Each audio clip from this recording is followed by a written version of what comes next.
Alaska. I've been out running around town today, chasing my tail for the most part. I've been looking for work. I have been trying to network with people here. I'm getting you guys set up in my cradle here and plugged in so I don't have to worry about the battery dying. I'm sitting outside an employer right now that I might actually be working with here shortly. But everything doesn't matter what it is or who I try to go to work for, it's potentially going to be a week out. So I need to try to batten down the hatches, not spend a whole lot of money for a week. Yeah, anyways, so far I have gone to Sourdough Transportation. I just got back from Carlisle. Carlisle, there was nobody there to talk to, so that was a dead end. I do have applications in online, and hey there, Shannon, I appreciate you. Yeah, we're just doing a live stream about my employment situation and an update on my job search. I think I might have accidentally created my own job, so which is perfect. I mean, that's kind of the Alaskan way of doing things anyways, is we network between, past and previous employers, other people that have big trucks and stuff like that. You just kind of put a bug in somebody's ear, and sometimes they know somebody. And that's kind of what this is starting to turn into. So if everything goes correctly, within the next week or so, I might be hauling groceries here from Anchorage, really not far away from my house. So picking up the groceries is only going to be within 3 or 4 miles. And then I can just boogie on to Valdes, deliver groceries, come back, and I can do that multiple times in a week. And that should pay me a really decent wage and get me back on our feet within the first 2 to 3 weeks. I mean, we'll be set, we'll be good, as long as this all comes together like it needs to. But that's the problem, is that these things take time. Anything trucking related takes time, because we got to get the truck ready. We got to make sure we dot all the I's and cross all the T's, sign all the paperwork, and get an agreement with the company that we're going to try to work for. So that's just another thing. It is overcast and cloudy here today in Anchorage, and it's just one of those things. And for those people that are new to my live streams, I do these often, and I also like to try to discuss the main topic of the live stream within the first 15, 20 minutes to half an hour. So if you're just randomly seeing me, I do take a basic thumbnail, and I do try to stick on that topic of whatever the title is for at least the first 30 minutes, and then it's kind of just drive around town, figure out what the heck else we're going to do. Sometimes we just hang out, sometimes we talk about weight loss, my personal weight loss, how I figured out how to lose weight with little to no effort, fasting topics, health topics, carnivore topics, all that is on the table, and stuff that I like to talk about. Let's see who we got in there. Christy says, only me. Let's pick Yoho. All right. Hi, how's your day been? My day's been going pretty good. It's been eventful. I've spent so far a couple hours away from the house and on the phone and talking to people, trying to come up with job solutions for myself, because right now we're not working. We're also having a colder than normal spring. I don't know if there is a normal here. It's Alaska. It changes all the time. It's kind of cold right now, so we're just the road restrictions aren't going to come off anytime soon. So we're looking at anywhere from 2 to 3 more weeks before the road restrictions come off, and then everybody can start running 100% loads again up here, because they just worry about a lot of the secondary roads. They're not built up to spec to haul heavy loads, and they wind up getting tore up with heavy trucks and equipment. So I am Sofa King. Yeah, you are, Kyle. You're one of those. You got me, though. You got me. That was a good one, Kyle. I like that one too. I used to write that down and ask my coworkers to say that out loud too. Let's see. No one read my content, and my name is not Kalidad. I don't know. I can't see you from here. But anyways, hi there, Jendra or Jenadra. I appreciate you dropping in. But yeah, we're in the industrial part of Anchorage, and there's just tons of trucking companies here. There's tons of businesses over here. And this is just one of those things. You just drive around, and if you see somebody you might want to work for, you got to have a resume. Just run in there with your resume, drop it off, have a little short conversation. And this is typically how I used to search for jobs anyways. So, and I've had some pretty good luck today. The online application for a place like Sourdough, and Sourdough is a major trucking company up here. They run red trucks around Alaska. So I did the online application, but walking in the building could potentially get me a job just because I showed up. They have a chance to physically see me. If they like what they see, they might make a quicker decision than trying to look at something like an online application online. It's absolutely ridiculous. But I'm kind of sitting here tying up somebody else's parking space, so we're gonna find my keys and scoot out of here and then go do something else. But so far the job situation looks like it's coming together, and hopefully that'll work out. What is your opinion on it? I don't have an opinion on that. I do not. I don't worry about what other people do with their sexuality. I wish it would just stay that way and people would just go back to, doing whatever, not having to talk about it or brag about whatever they're doing. That would be, I guess, kind of an opinion.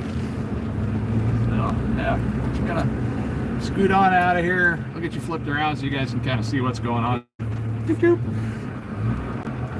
Like I said, this is just an industrial part of town. Linden Transportation's over here. They're a big company. Got a lot of welding companies, machine shops, just trailers for days over here. Some little bitty warehouses here and there. And who knows? I might find something else. I might want to go talk to somebody or toss a resume out the window. Now, when I went to Sourdough, I was really impressed with the lady at Sourdough. I don't know what her position was or her job title. As soon as I walked in the door, it was an immediate, hello, how you doing? Really nice and polite. And I told her what I was doing, and she hopped right up out of her chair. And then she told me that the online applications go straight to Fairbanks. Well, I'm not in Fairbanks. I don't know if anybody in Fairbanks is going to see my online application and push it through down here. I mean, I don't know how their process works. So she was nice enough to go in the other room and get a paper application, which is something that we're used to, back in my day and age. So, hey, Jeep wave. But, we used to walk into places and get applications the old-fashioned way, and it was way more fun and a whole lot quicker because you got to talk to somebody, you got to, create the basic relationship for, are you a good fit? You kind of feel a person out that way, see if it's somebody you want working for you in the first place. But so I got the paper application, and then I asked her if she'd like a copy of my resume, because up here in Alaska, almost everything requires a resume or a cover letter. So it's just a good idea to get one of those ready and have it, something you can just lay down on a table and say, here, you can take a look at that. It just gives a basic overview of who I am, what I'm looking to do, my previous experience, education and training and stuff like that. It's just super streamlined. Then you work on into the application process, which takes a lot of time, especially if you're a truck driver. And these companies, these big companies up here, they can really kind of figure out a little bit about a person with a good resume. They can find out if you're kind of a mix for their company just by how you explain yourself in your resume. So it is a helpful tool, to have a good resume on hand, as annoying as it is.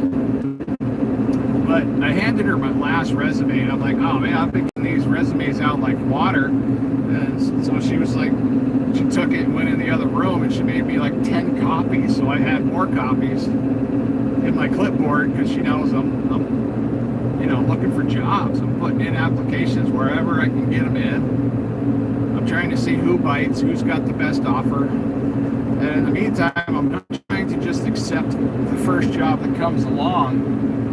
Because like this one deal that we're putting together with this other outfit, there's a guy that owns a truck. He wants to put it to work. He wants to put me in it.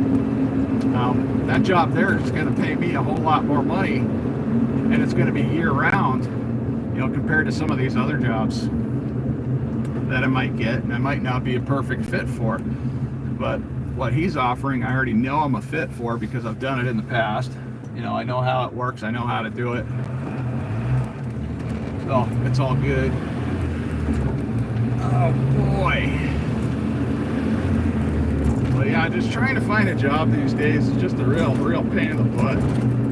Coming by the homeless shelter, well, it's kind of a shelter and it's a place where the homeless go to get food. And quite often they just walk right out in front of traffic in the crosswalk or not. They've been hit here quite often over the years. So I did want to take a ride by Ship Creek, see if there's anybody out there fishing, see if I can see any fish coming out. Basically just to let my wife know if she wants to come down here and try her hand at getting some king salmon. But in the meantime, so the guy that I'm starting to create this deal from is a guy that I met him through a guy that I used to work for. I lived in one of his houses. I lived on his property. And he just connected me with this other guy that just happens to have a truck and wants to put it to work. And it was also putting it to work at a place that I was going to go check out anyways, which is the place I just left here a few minutes ago.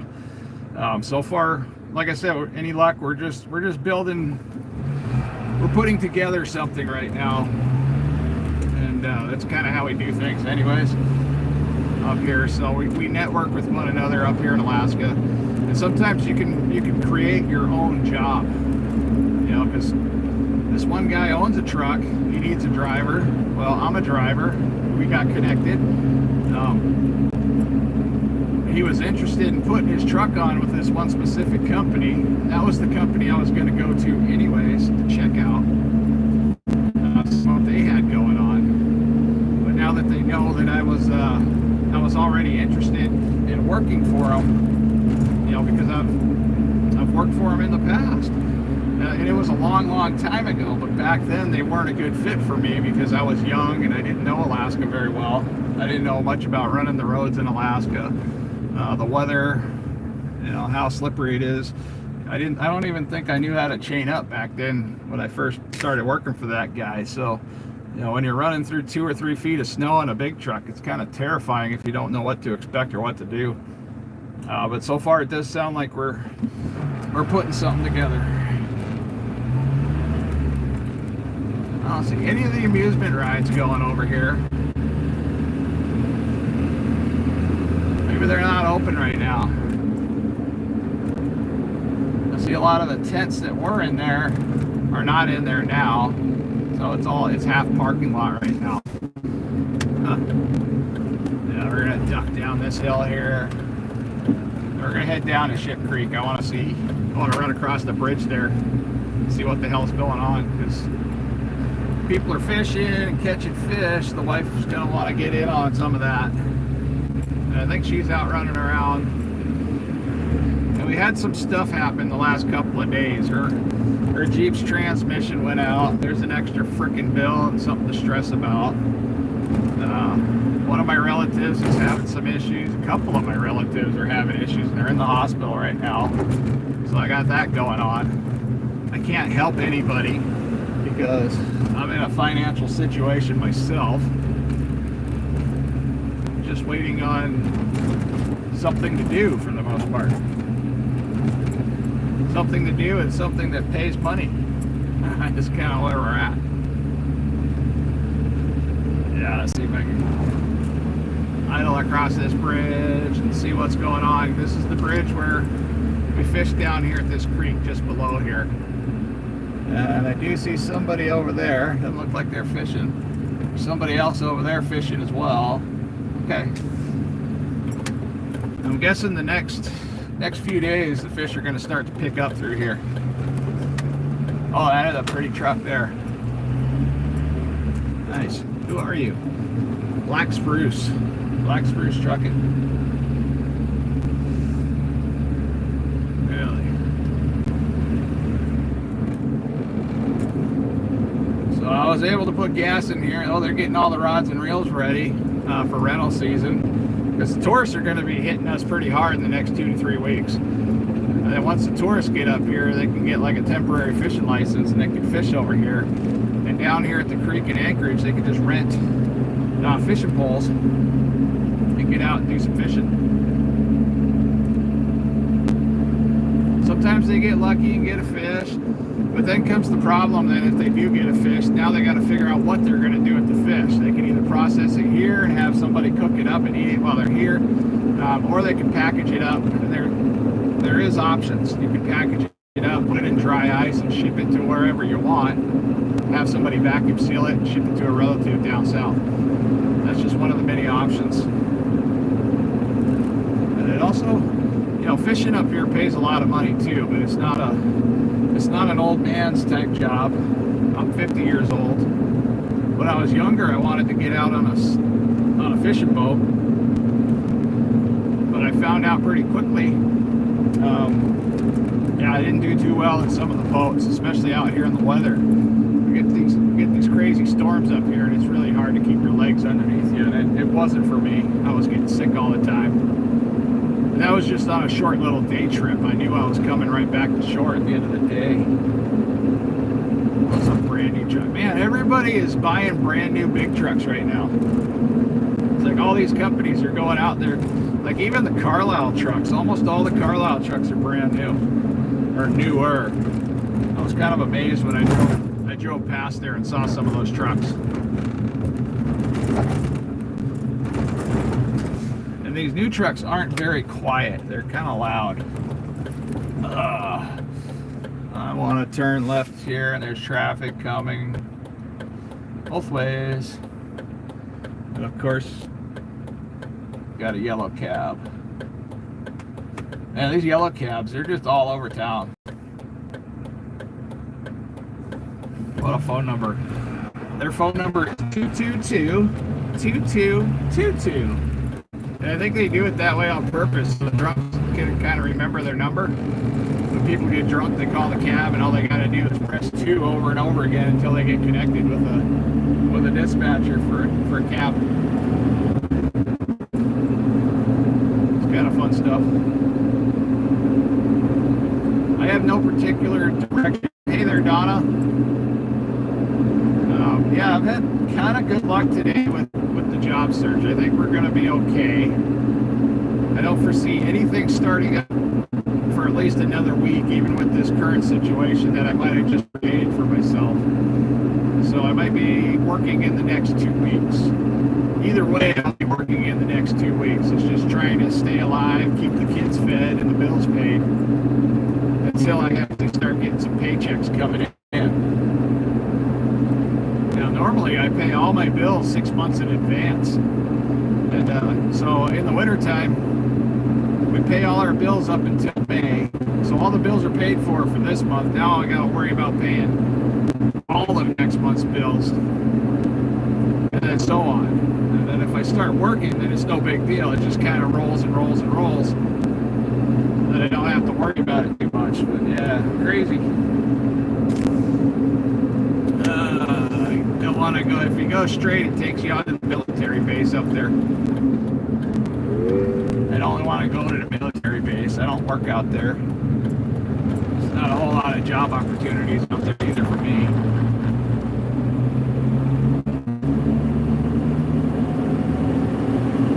Let's head back up into town.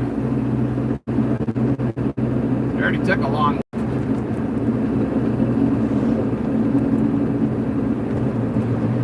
But yeah, last night I was wanting to get out and do a mountain bike trip around town. You know, trying to do a live stream on a mountain bike. And it was like everything went bad in a hurry when I found out one of my relatives went in the hospital. I got another one in the hospital here. One of them's on the East Coast. I can't do anything to help them out. It's just frustrating when everything comes crashing down on you, and then the wife's Jeep breaks down, and then to add insult to injury on top of that, she ran over a piece of metal, and now the tire's flat sitting in the front yard. So it's got transmission issues. Now it's got a freaking flat tire I got to repair sometime today. And the transmission doesn't even work. I can't win. I can't win, no matter what. It's just whatever. I'm trying to stay afloat. I'm trying not to fall off the wagon of eat a bunch of garbage food too. That's a whole nother story. I don't want to talk about that right now. Yeah, what's going on there? So that sign back there says it's still 75%. axle limit. And the weight restrictions probably aren't going to come off for another 2 to 3 weeks. That's a long time if everybody's hurting for money. I mean, it's not bad if you had all your ducks in a row and everything was you had money saved back for these couple of weeks, but I don't. I'm kind of in a bad place. I mean, sure, I could go to work for like Walmart or one of these grocery stores, but they don't pay enough. I'd have to be working 2 or 3 jobs just to survive up here. I'd have to be working 2 to 3 jobs, and my wife would have to work at least 1 job, and that would be the only way we would somewhat stay afloat, even at our current situation. And we own our home. I mean, that just makes it even a bigger headache, because we own our home, so we're not paying a house payment, we're not paying rent. Granted, it's a trailer home, so we're paying lot rent. Oh, this stud over here walking around with a shirt on, he's all smiley, happy-go-lucky dude. That's good. I like it when people are smiling.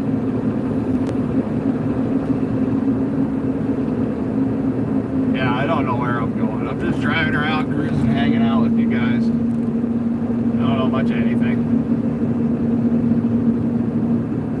And then the whole concept of trying to make weekend videos might change as well, because I don't know if I can keep up with it. What if I have to run down to Valdes and deliver groceries, on a Saturday, and then I don't have any time off? So everything's going to get a lot more complex. But the fun thing is I'll be able to do stuff while I'm in Valdes, and that'll create a whole new aspect to the channel, which will be fun. I mean, I can make it fun. I can make it somewhat interesting, informative, and make something out of it. Maybe even do live streams from Valdes. I don't know how much time I'll have, so if I go down and deliver groceries, I'll have to. We usually leave out of here at night, so we get down there about the time the grocery store is open. So I might have an hour, 2, 3 hours in between that, to maybe put something together, do some wandering around. Valdes is a pretty cool place. And it's also right at the base of a mountain. And when I stayed in Valdes, I saw a lot of wildlife when I was living there. Bears are one of them. Grizzly bears, black bears were something that were usually easily seen from town. You could look up on the hillside and see them roam around up on the hills. Valdes has got a pretty cool trailer park too over there. And quite often when they get too much snow, somebody's roof collapses. That's never a good day. Just cruising. Where are we going? Yeah, I can't do a whole lot of driving around because I need to save my gas for getting back and forth to work when it actually happens. So I don't know where I want to go. All this garbage, man, that's all coming out of the homeless camp right here in the woods. That's so much garbage.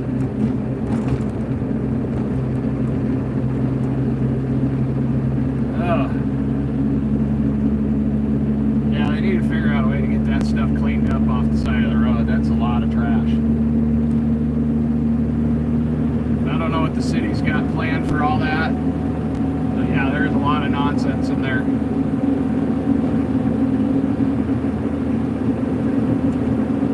And it's amazing, because the homeless, they get handout type food and stuff like that. They bring it back to the camp, but then they don't have any way to, get rid of it. So it just makes these camps kind of an eyesore. And I'm definitely not against the homeless getting food. I mean, they need to get food. They need to eat. A lot of them are stuck on drugs and fentanyl and heroin nowadays, and it's hard to get them healthy again. But there are a lot of the guys that are doing drugs. They're still working. I think they're working just so they can afford their habit. I mean, over the last couple of years, I've met a bunch of them that aren't a bunch of thieves. They do their drugs on their own time, and they come to work and do their job, and they're not stealing from the boss. They're not, stealing from other people. I don't think I've ever been down here. That's why we're going this way.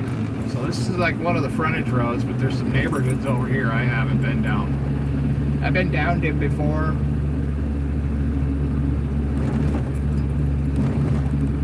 I think one of my old pickup trucks is hiding over here somewhere.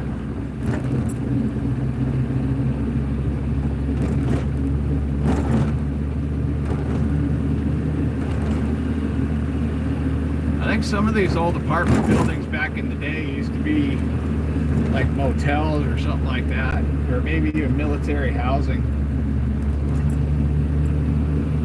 But a lot of them on these frontage roads look like they used to be, like motels or something like that.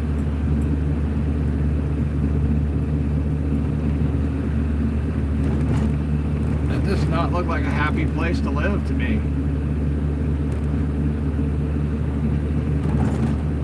You gotta stack your vehicles out by the road. This place here, yeah, this used to be a motel. And it's just surrounded by garbage. Oh my goodness, I think they're redoing it. So much trash, holy cow. And that used to be an old gas station over here. That place is all run down to crap. This building on the left is all boarded up. Weird, it looks like there's people in there working. Guardians out here, Guardian security systems. So it looks like they're trying to fix that up.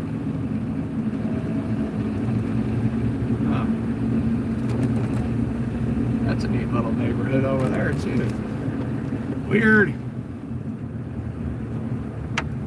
Let's go turn right. See what's down over this way. I don't know. Hey there, Lily. I don't know if you're still in here, but I'm saying hi anyways.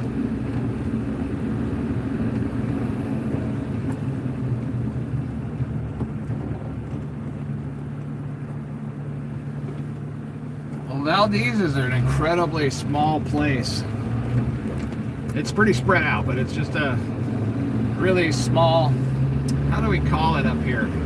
It's the same thing as a lot of the fishing towns. We call it a quaint little drinking town with a fishing problem, is kind of how we call it, because the majority of the money that comes in those places is during fishing season and tourist season. So yeah, they get a lot from the fishing season.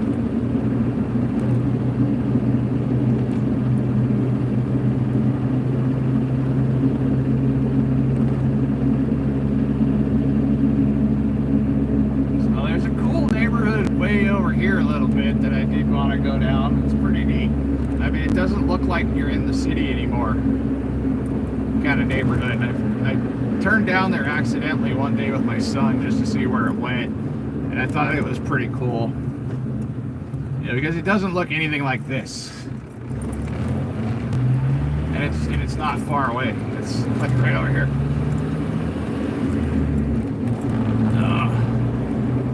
This is one of my favorite parks to take the kids. It's all new stuff. It's one of the cleanest parks I've taken my kids to. Not a bunch of freaking needles and graffiti and stuff like that. Okay, I don't know what he's doing. He's probably figured I'd gonna run him over.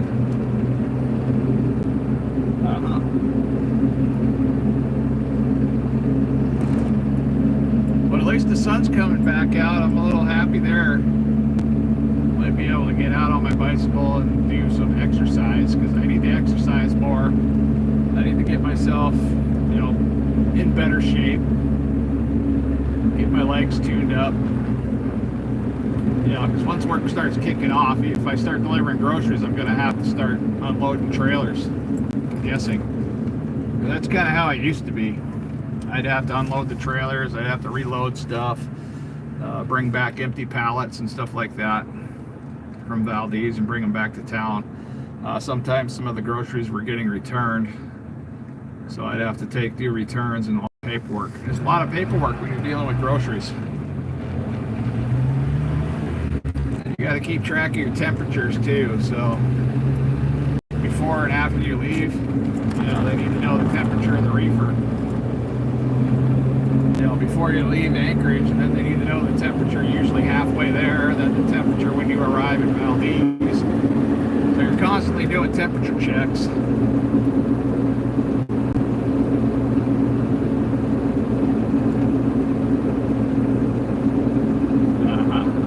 Where are we going? We're going to turn right up here at the next intersection. We're going to take you down through that nice little neighborhood.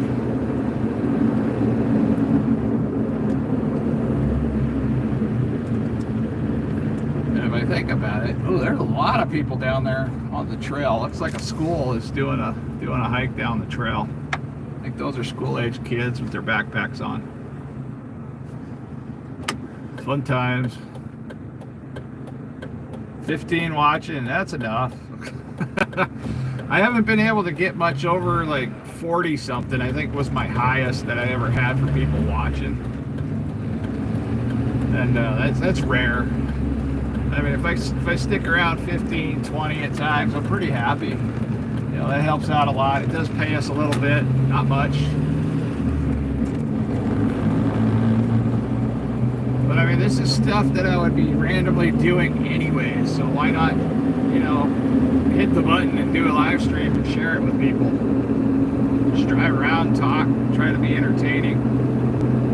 You know, tell people what I'm doing, where I'm going, what the weather's like in Alaska today, you know, how the seasons are changing.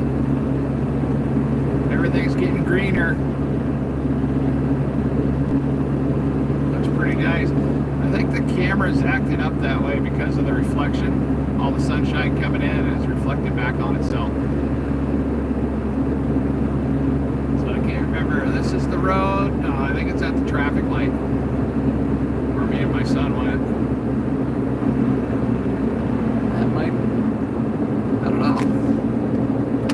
Okay, we're going to turn right here.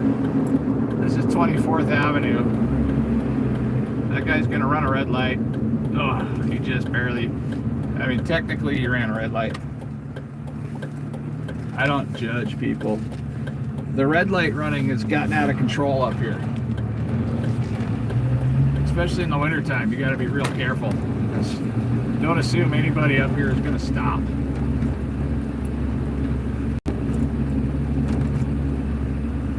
Sure. I think it was this neighborhood. Yeah. It just doesn't look like any of the other neighborhoods, especially the further down you get.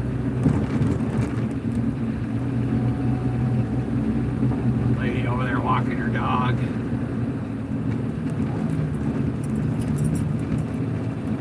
Still, there's a bunch of apartment buildings. These are all look like condos off to the right.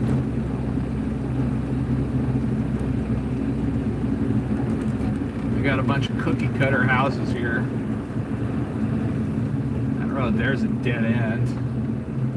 Now let's see here. Where did I go?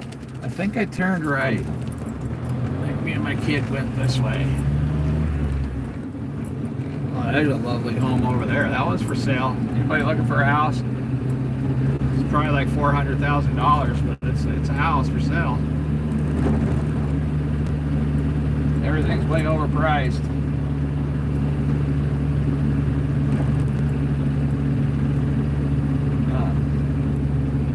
Okay. That's an expensive home because it's up on a hill and it's got a view. Yeah, this over here. This is where everything looks a little different. This almost reminds me of Upper Hillside.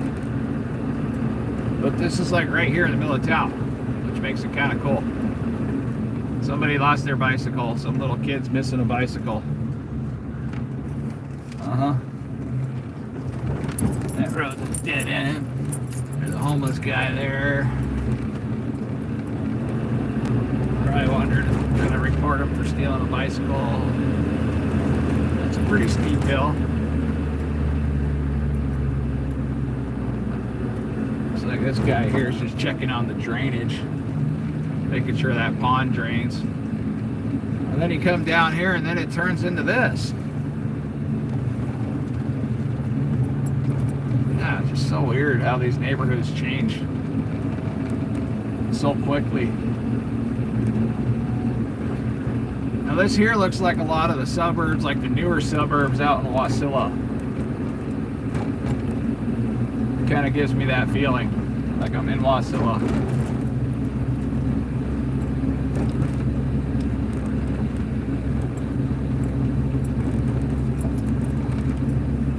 Now I just got to figure out where it's going to come out to.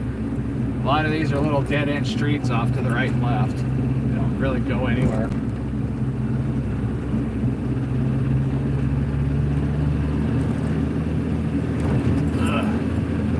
I think I know where I'm at. I know the general area.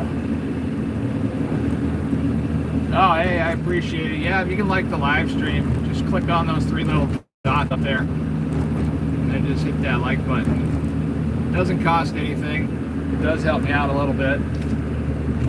Wow, look at all those homes. They all look identical, like one after the other after the other. Some people like living like that. I'm not one of those people. I'm not sure if those are condos or people are just renting them or what. Yeah, it just doesn't make a whole lot of sense. I've never been down here. We're turning this way. Whee! I don't know if this is a dead end. Oh, it doesn't look like a dead end.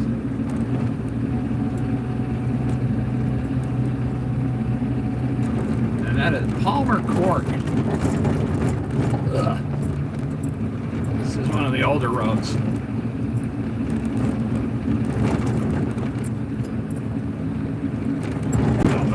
Oh, good grief. Yeah, bumpy. You can have fun just driving around. It doesn't cost too much. Just hang out, you know, run around the neighborhoods a little bit and see who's doing what. The yard sales haven't really kicked off yet, so either that or people are holding on to their stuff, because normally when it gets sunny like this, everybody's doing yard sales. Wow, that place is all boarded up and burnt down. Huh. Crazy. Now leasing. Springtime's the big time to move.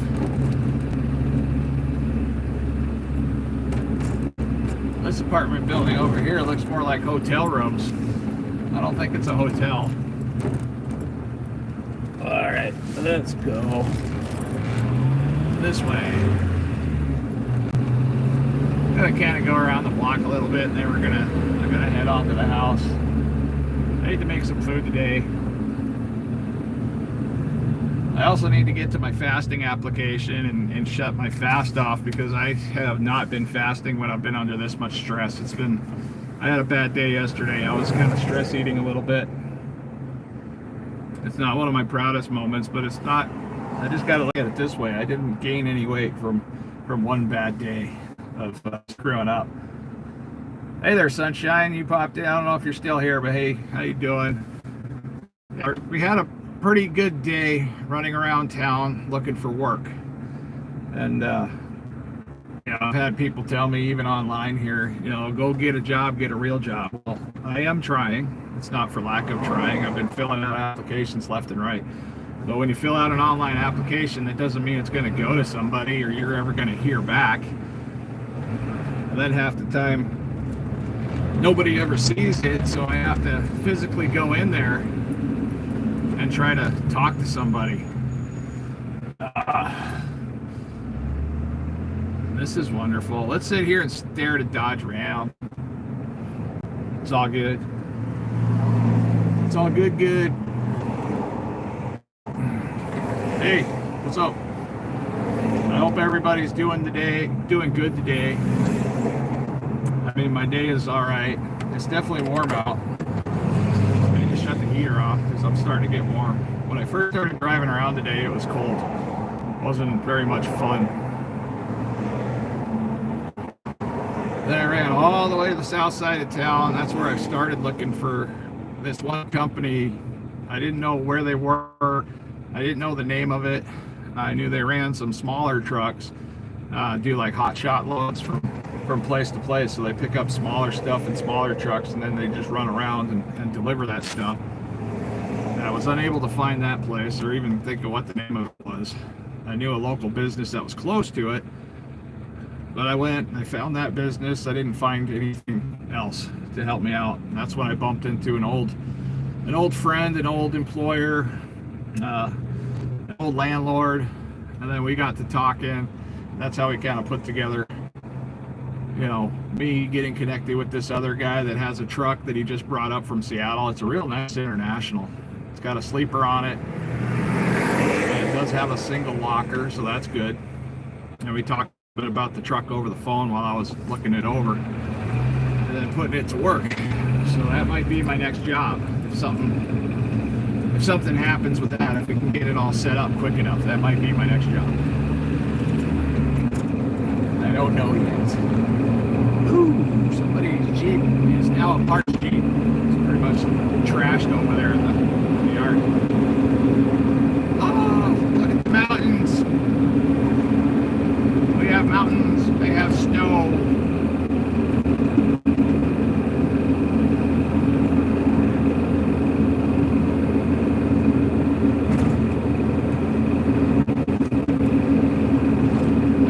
Try to find my mom's old house. She lived in a neighborhood not too far away from here. I can't remember the name of the road now. I'd have to look it up on Google Maps in order to figure out exactly where it's at. But I was kind of wanting to go scout around, see if I could see it. I never lived there as a kid. It's just where my parents lived back in the 80s and 70s. Stop 30. What's that mean? What does that even mean? Let's build your channel, make your money. Well, that's the thing. Is it just creating videos is hard. I mean, it takes a lot of time. So I could spend an entire week. All my best videos took me over a week to put together, to come up with, and get it going. And then those were the ones that would have, they're the ones that kicked the channel off in the first place. But then trying to keep up with it after that's near impossible. Unless you got some training. I don't have any training. I don't have any YouTube training. I'm just like I'm really not much different than a lot of the single moms that get out here and they just start creating a lot of short videos, do TikToks and stuff like that. And they're working off of multiple platforms. I don't want to work off of multiple platforms, so that doesn't work that well for me. Because I don't like TikTok. I checked them out. I really despise Instagram. They don't tickle my fancy. Instagram is so similar to Facebook, and there's a lot of annoying aspects to Facebook. A while back I was posting some stuff to Facebook, and then it just got annoying. I was like, I'm out. I don't want to deal with Facebook anymore. So I left that alone. And there's a lot of things about Facebook. I don't like how people can block you. They can see what you're saying. It's like, okay, if I'm blocked from your account because you don't like what I'm saying or stuff like that, why can you still see what I'm saying? That's annoying. Or why can other people see what I'm saying and you can't? Vice versa. It's just weird. That just freaks me out a little bit. I don't like that. So sometimes you're just talking to a freaking brick wall. You don't know who you're talking to.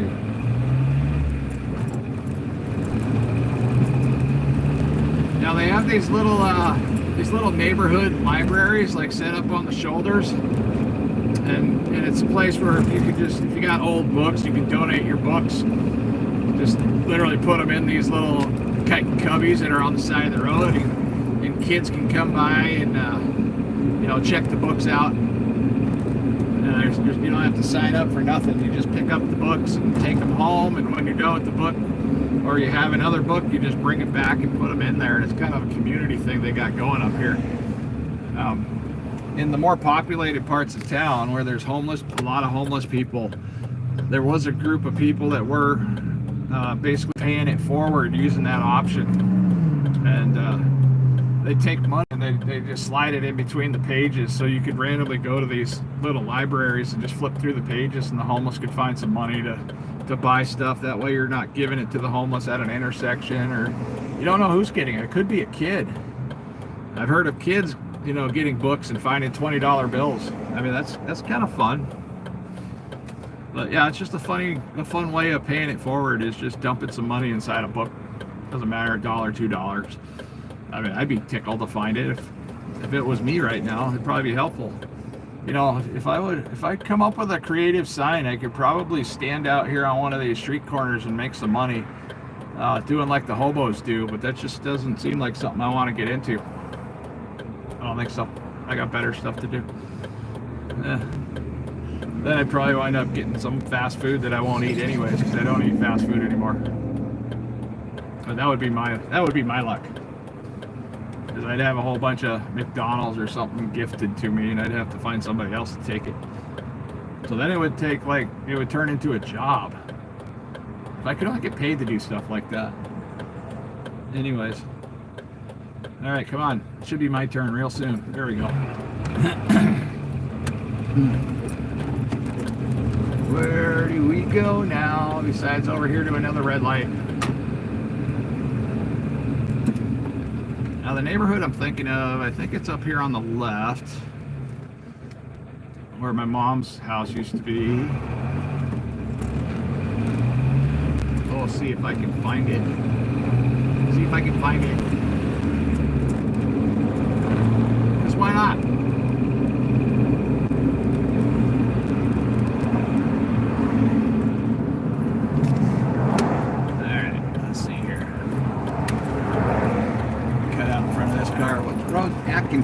Oh, this is the road. This is the right road. Wow, these houses are super small. And she said the home was really, really tiny. I did look it up on Google Maps.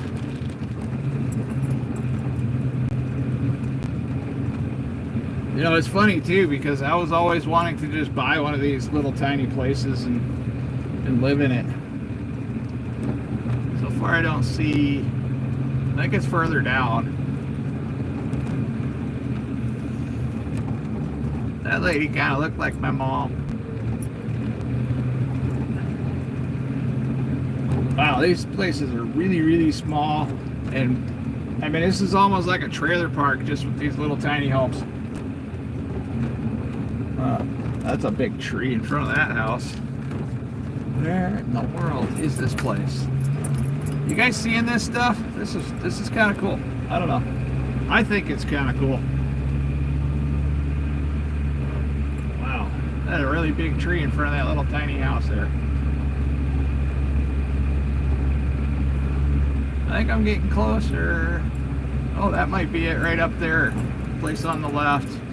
It's like gray. You guys probably can't see it because these cameras don't have a very wide lens. Yeah, that's it right there. Yeah, 1519. Whoa, little tiny place. Holy cow. I guess they're all tiny. Ah.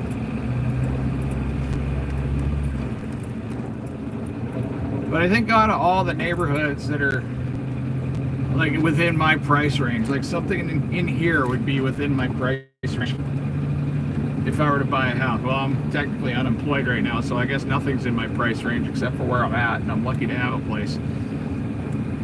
But these homes are pretty inexpensive in comparison to like all the other crazy nonsense we have in this town. That road goes straight to a park. I'm gonna go look over here. I've never been over here. I don't know what kind of park this is, if it's a place where the kids can play. But it's worth looking real quick. I see a picnic table. It's just a big giant green space. Oh, there is a little playground over here. Bunch of kids over there messing around. But this is about it for the playground. That little tiny thing right there, whatever that is. Not much to do. Not much to do. So it's not a place I would just randomly take my kids. But I guess if you wanted to do a picnic here, it wouldn't be too bad. You know, come out here, set up a little portable shade tent, and kind of have a barbecue in the green space, because there's parking. You could have a little get together with family and stuff like that. It's not a bad option. Although we don't tend to do stuff like that. I don't know why. You know, it's been a long time since I've gotten together with family and done something random like that. But yeah, super nice over here, super safe. kind of just take your dog for a walk and don't have a lot of problems. There are some eccentric type people that live in here. I can see that. They have some really interesting stuff going on outside their house. I guess this is another access to the park.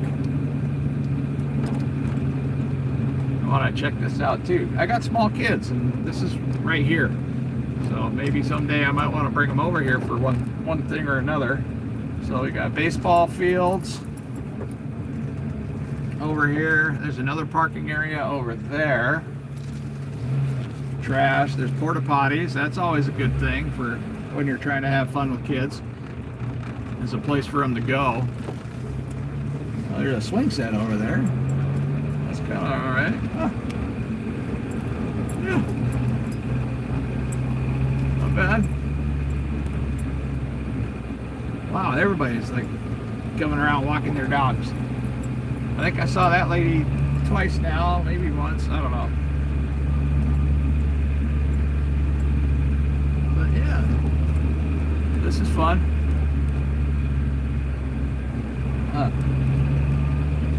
I'm just distracted. I'm like just cruising around in first gear, just looking at everybody's stuff and checking out the houses. So if I buy a home in Anchorage, chances are I'm going to want to buy something over here. I like it. I like the feel. I like how flat it is. I like the fact that when we had our big giant earthquake, none of these houses crumbled to the ground. They didn't have a bunch of foundation issues over here, from what I heard. Super pretty.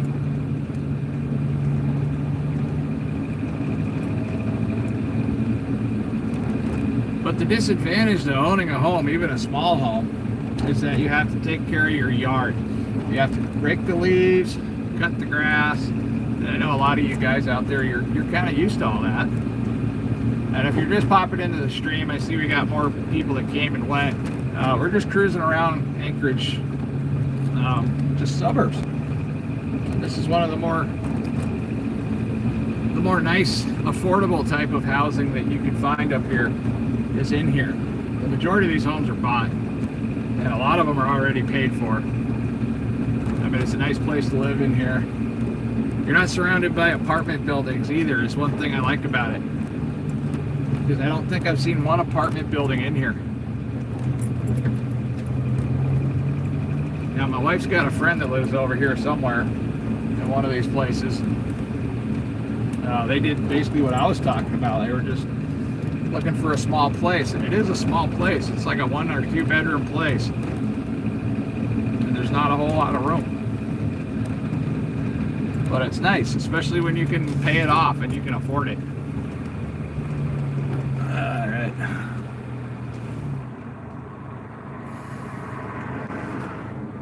traffic everywhere. It's not as busy as some days.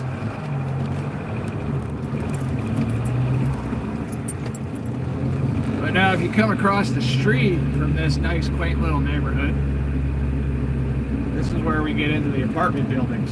So at least all the apartment buildings are over this way. And if you don't mind living in an apartment building, this isn't a horrible place to live. I don't do apartments well. I don't like community entrances. I don't like community hallways. If I don't like my neighbor, I don't want to be confronted with my neighbor every time I open my front door to go outside. Yeah, apartments aren't my thing. I used to live in a duplex or a fourplex, and I didn't like that much either, because you're sharing the wall with your neighbor. And if you have children, you're either making too much noise or their kids are making too much noise. And then if they're up at like 3 in the morning watching TV, you gotta listen to their TV. Oh, this street's called Gav. I thought it was called Gay. I got bad eyesight. I seriously thought it was called Gay Street for a second there. But then you come around the corner, you get into the more expensive homes, because these are on hills. They have a lot of these have a view. Or they can look over the top of things, so it is not the best view. but most of them can see the mountains. Some of them can see down to the ocean a little bit. But down here you can see a lot of these homes are split entry homes. Anchorage is covered. I mean, it's like somebody came up here and just took a big old deuce and just left a bunch of split entry homes up in here, and they built these homes in the 70s. Ooh, I wonder what these guys are doing. They're doing construction. They're digging up something. I bet that's Anchorage Waterworks. Yep, Anchorage Waterworks over here doing some work.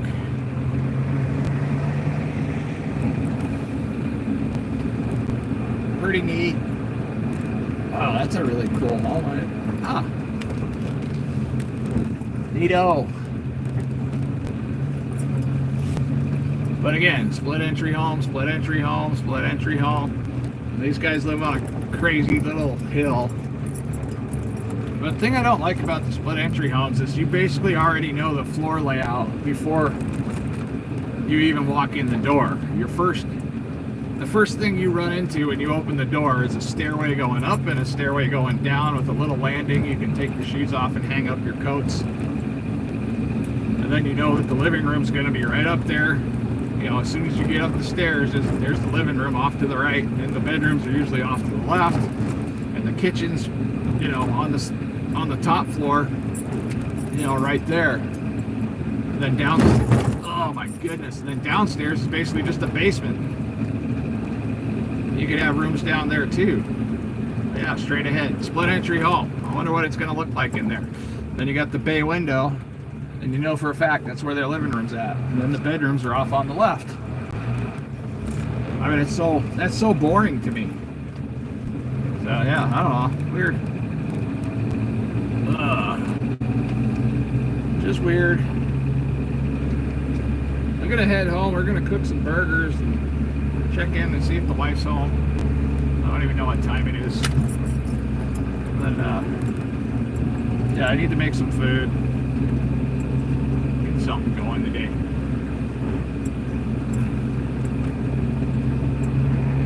Yeah. Alright, I know I asked this earlier, so how's everybody's day going? We've got about 12 people in here. If you guys got thumbs, let me know how it's going.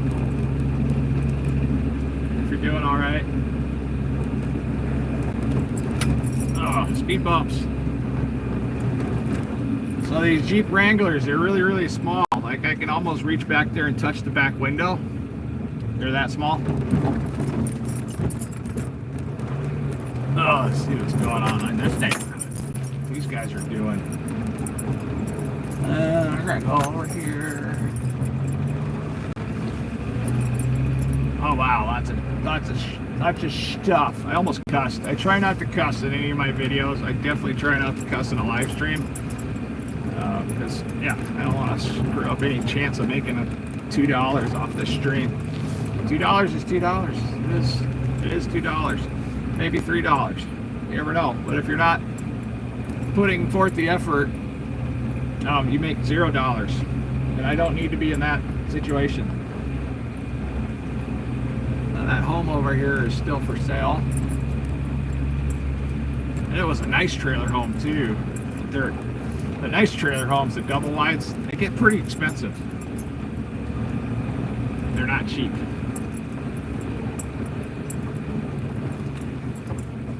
But if you do like I did, you find an older trailer home, like a 1975, something like that, somebody's lived in for a long, long time, but it's still functional and the roof's not caved in. And then we just bought it, paid cash for it, and fixed it up. Like we paid about $18,000 cash for our trailer. It's nothing fancy, but it's home. We own it. And I talked to the wife about what I want to do to it if we ever, get a job going again where I can start fixing up the home. I want to take out my entire kitchen and move it. To where the living room's at. That way it's going to take out this awkward wall when we walk in. That's kind of frustrating. Because the wall and the way the kitchen's set up is just all wrong. Everything about it. I had to take out the pantry just so I could get a refrigerator in the house. Yeah, nuts, huh? Oh, weird. My goodness. Okay, let's see what's going on here. Take those keys out. Put my hat on so you guys don't have to stare at my bald head. All right, what's going on in here? Anything going on in there? It adds up. It does add up. Mocha Bird. Let's see what else we got here. I have to go back to work. Hey, appreciate you there, Lily. Are there any single women on here interested in a long-term relationship involving consumption of pancakes? Ooh, that's a tough one. What did I miss? I'm scrolling back through, see what's going on here. Apartments are not fun. I don't like the apartments either. I used to have a teepee in the mountains. It burnt. Oh, that's horrible. Teepee burned in the mountains. Crazy. So, okay, I was smart enough today. I brought my tripod with me. This will work out pretty good. I need to get my stuff in my pockets. Get out of the car. Like I said, I gotta unplug this silly thing. Go inside, talk to my wifey, and see how everything's going with her. Because she was working a little bit. And I do need to fix this dang flat tire on my wife's Jeep. That's fun. Not. Well, we can get inside and I think I'm gonna, oh, I need my clipboard. I got an application I gotta fill out just in case and get that turned in. So yeah, all right. We're gonna fumble around a little bit for a second. You guys are gonna get to look at the beautiful Alaskan sky until we can get on in the house. Ugh. Get inside here. Not sure why the entry's closed. Oh, my wife's been doing some work in here. Been moving some stuff around. We got a nice clean entry now. Aha. Hi, cat. How are you? Scoot over. I think my wife's in here somewhere. I don't know. Let's go find her. Let's go find her and bug her. Oh my goodness, there's stuff everywhere. What happened in here? Oh, she was cleaning. You know how women are when they rage clean? She was cleaning. Let's go. There's one of my cats. Oh, fun. Oh, you guys want to see what's going on in here? This is what I find when I come home. Wife is rage cleaning on the floor. Trying to pick up my kids' room. And then I got these little turds. But this came at the house. We got this screen door on the back, so we can have this door open and get some wind in here. That makes it nice in the summertime. So what's the plans? Very nice. I was waiting for more work. Nothing else was popping up, and I just came home and continued what I had started before I left in the first place. Okay. Well, at least somebody's making some money. We got to make money. Yeah, it was a double order that paid $51.55. Oh, okay. So yeah, I got. What are we doing with this? That's a lot of books. Yes, it is. What are we doing with this? Hey, anybody want to see what I look like? My wife made a blanket. That was my daughter when she was born. We can pick her nose, or we can pick this guy's nose here. See, look, that looks like me picking my nose. The box by the bookshelf is books that I'm getting rid of. Oh, okay. And I'm throwing other stuff in it as I go. All right. No big deal. I was going to make me some burgers because I haven't eaten. I haven't eaten yet either. Okay, well, I can make 4 burgers if you want some. Yeah. Or 1 or 2 or whatever you want to do. Yes, please. That way we can have some food. That sounds good. I'm worried about food costs too. And that's my dog Sadie. Anybody give me a thumbs up for my dog Sadie? Wow, we just went from like 15 viewers to like 24 viewers just because I like pointed at my dog. I don't know how that works. I don't know how long it takes to update. But yeah, this is my eccentric old trailer home. So this is paneling behind here, but they put all these crazy little boards up all throughout the home. Like I said, 1975 trailer home, but I really don't mind the boards. My wife likes the boards because it does give the home like this weird little appeal, but it's super small. I kind of had to build my own screen out of like, kind of like a chicken wire. Keeps the cats from jumping out because these guys want to be outside.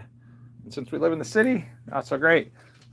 What a mess. Oh my goodness. Yeah, we're cleaning up. We're doing spring cleaning. Getting everything all back in order. This is where I do most of my filming anyways. Oh, I got this. I found it outside my neighbor's house. Somebody's cat passed away not long ago. And I got it and I dried it up, cleaned it up the best I could. It's got a bunch of catnip on it. That's the way I like to introduce my cats to it. There's one now checking it out. But I had catnip all over this, and I had all 3 cats on there. One was in the hole down there at the bottom, just stoned off their gourd. And then the other one was sitting up on top, and then the other one was playing with this little toy over there. It was freaking weird. It was funny. That's Gray Bear. Oh, my pan is dirty. Oh my goodness. I'm going to have to clean my pan. Not happy with that. But I probably did that, and I left it there. I didn't clean it up. Gotta get all these lights turned on. But okay, some more about this old trailer home. This is the kitchen. You see, I thought you were turned around. I'm sorry. I'm like getting right up in there. But this is my front door. This section over here, this used to be an old pantry. So I took the pantry out. This is where all the groceries used to go. I had to take the pantry out, and I put this cedar siding up, which looks kind of pretty. But you can see the floor goes around there because that's where the old pantry used to be. And there was a closet door right here. But it came out to here. So when I opened the front door, I had a wall right here, and I couldn't get a fridge in or out. And it was just absolutely ridiculous. So I took that out. What I want to do is take all of this nonsense out because it divides the house that way. And I built that wall for a period of time because that's where the TV is on the other side of this. And I did that to eliminate all the catch-all from the other side, but now it turned into catch-all, from this side because it's all like just random stuff that we have. I got pots, I got knives, I got a little bit of everything. And this is actually a bar underneath there. And it could have been a bar that went all the way through, but since we got kids and we got so much going on in the other room, we just put the TV over there.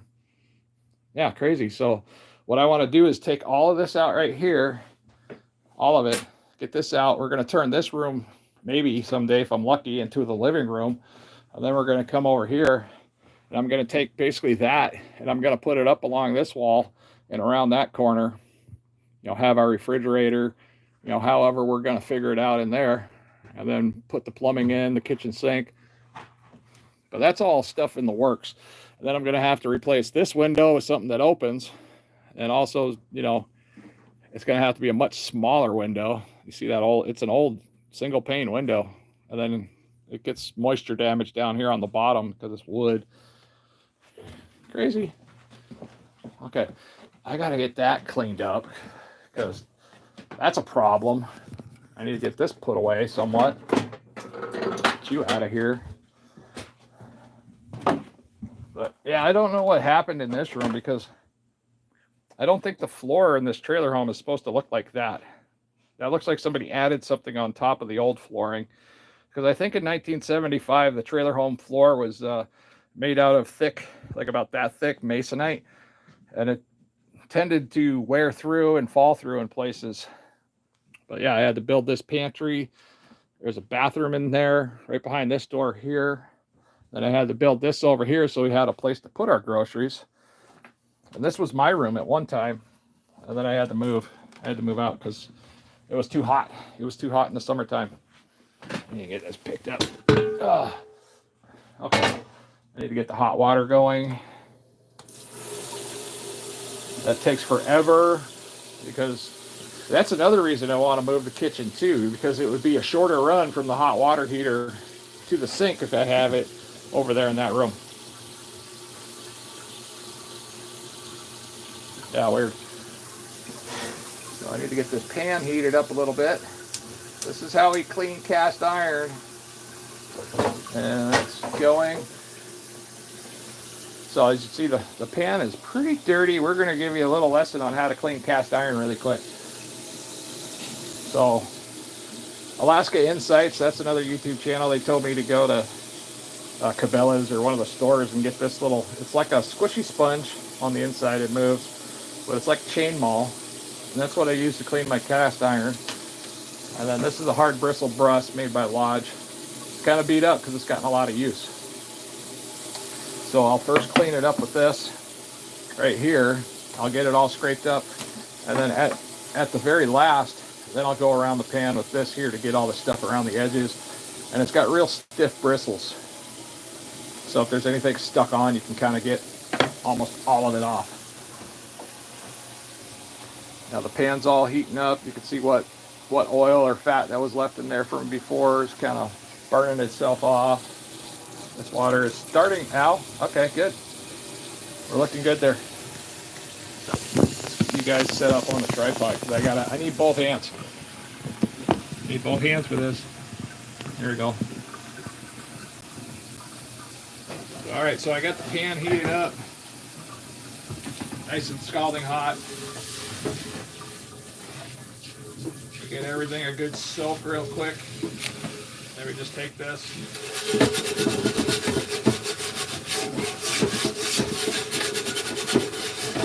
No soap. You're not using soap when you're doing this.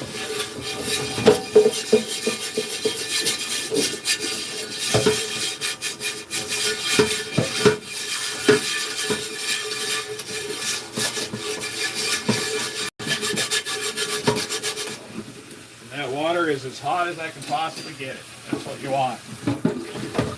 Take your little scrubby, run it around, make a mess real quick.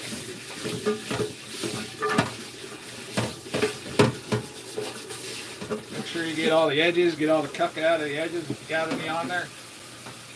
Boom, shut that off. Make it ready for the cats, because the cats drink out of here. My cats drink out of the sink. Tip that up. Give it a quick dry. Pat dry. You just want to pat it. Because if there's anything left on the pan, you can ruin your towel. And then it goes straight over here onto the stove. Now we're going to heat the stove up and season the pan again before we get to cook it again. Are we set up there somewhat? There we go. Let's do this. Whee! You guys are going up. But yeah, so like I said, I'm just getting ready to make some burgers. I'm gonna season this pan with a little bit of this beef tallow because we're gonna be cooking in it anyways. Just take a little bit of beef tallow, toss that in there. Kind of just let it work around and do its thing. Run it around the edges.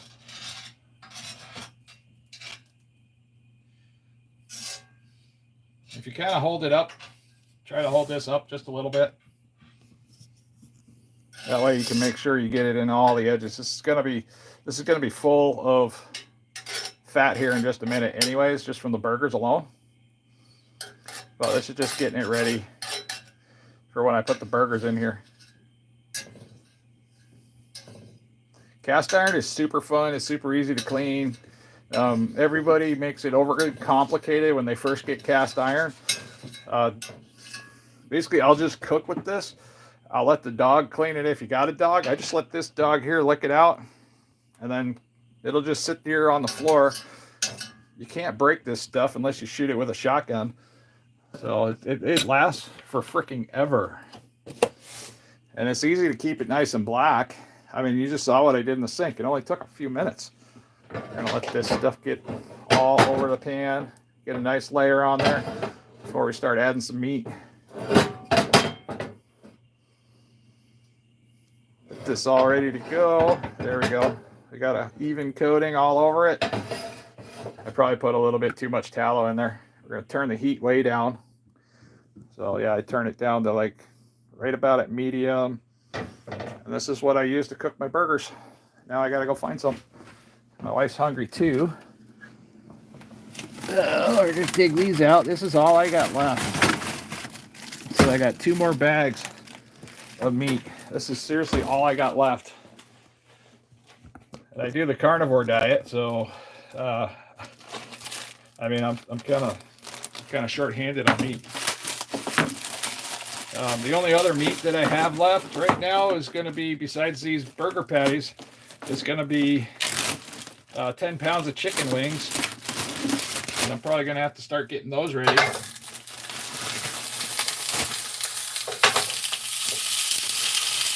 listen to the sizzle. There we go.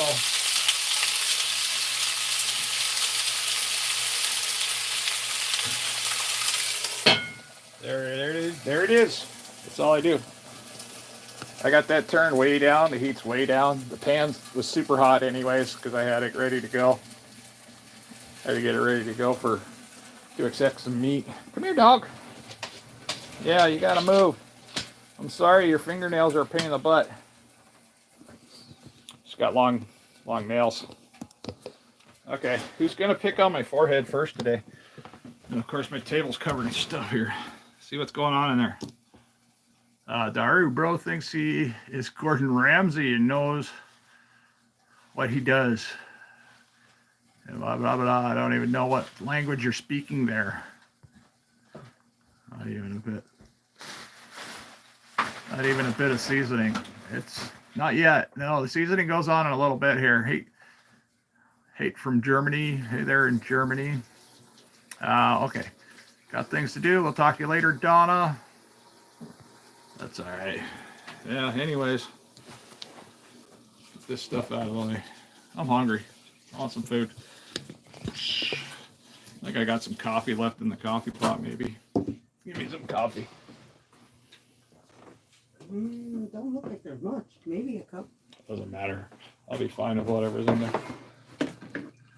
It's not water. I can drink water in a little bit once I get everything done.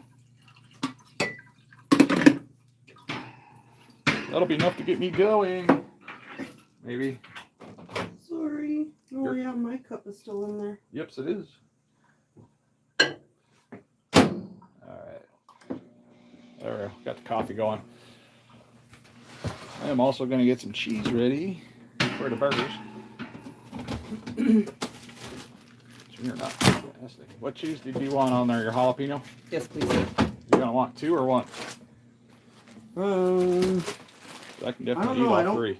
I was going to say, I don't feel hungry enough for 2, but I guess I'll have to wait and see after I eat 1. Oh, okay. Well, I'll have to find out later. Wait.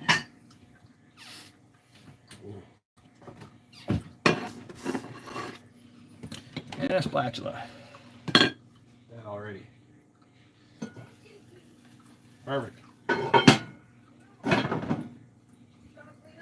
So when I do season this, we're going to be using Redmond real salt with garlic salt.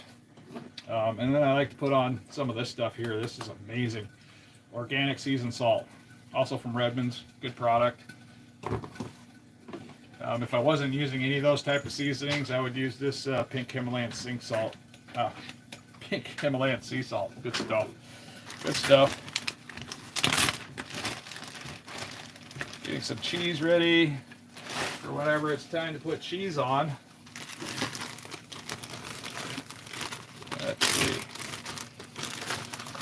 Cheese is a good healthy snack. I mean, but you got to get the good cheese. You don't want to be eating that Kraft Singles nonsense. Now these are jalapeno or habanero cheese. Either or. These are good cheeses. The white cheese is a little bit better. This other cheese here, this is Colby Jack. And what I'm actually going to be eating on the burger is this stuff here. I can't remember what the cheese is, what this is. But that's Havarti? Havarti cheese. That's what it was. My wife saves the day. Usually. Yeah. Especially lately. Everything's been going wrong. Everything's been going wrong. So while I'm waiting, I'm going to snack on some cheese. My coffee's done.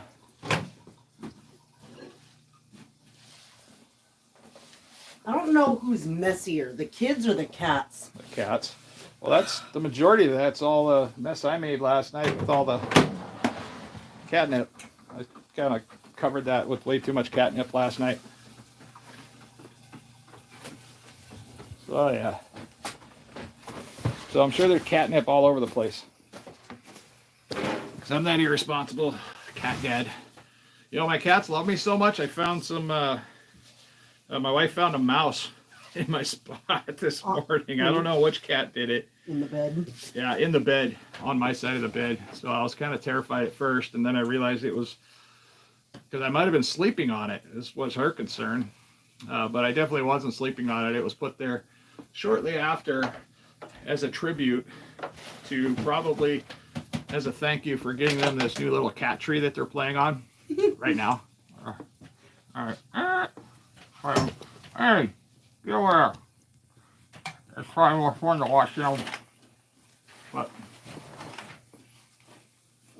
yeah, they love this little cat tree.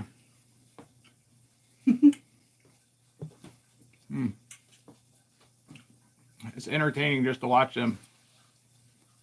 Especially with the catnip. And I love the price of this cat tree too, because it was literally out in the street yesterday. I had to dry it off a little bit on the bottom because the bottom got wet. So it sat in the sun for a couple hours. Yeah, that seasoned salt's absolutely amazing. Yeah, if you've never tried that Redmond's organic seasoning, that stuff is just fantastic, and it's good for you too. But it's better than, I haven't tried it yet on the kids' ramen noodles. Once you do try it, you will not go back to the regular table salt we all thought was good for us. Good enough for us. Yeah. Oh, that was like lightning. That cat disappeared out of here. I should put some catnip over there and see what they do. I was gonna say, can you tell there's still catnip on it? I don't know. They rolled around in it last night so much. We're gonna put some catnip on the cat tree. See what happens. Come on. Asking for it. Oh yeah, there's one. Meow. I guess Baby Bear was sleeping down inside it this morning. You got some right there. You got some. I know, you're all right. You're my most vocal cat ever. Tell me about it. Baby Bear's like, what am I missing? All right, we got the whole family here playing. This is the only time you will see all three of my cats Together.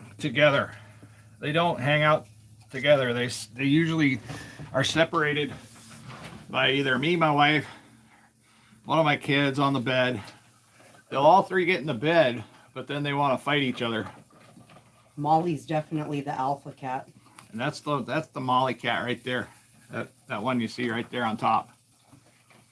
Gray Bear, go down there and play. My big chub.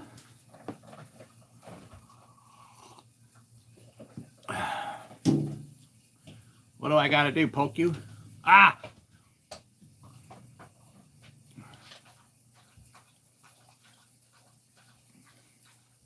Is there a Sam's Club in Anchorage? Actually, no. Right now, that same building that Sam's Club used to be in is now one of them, because we had two Sam's Clubs here for a little while in Anchorage, and then one of them closed. Well, they both closed. They left the state about 6 years ago.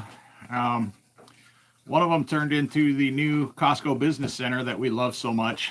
So I go there and I buy my meats there.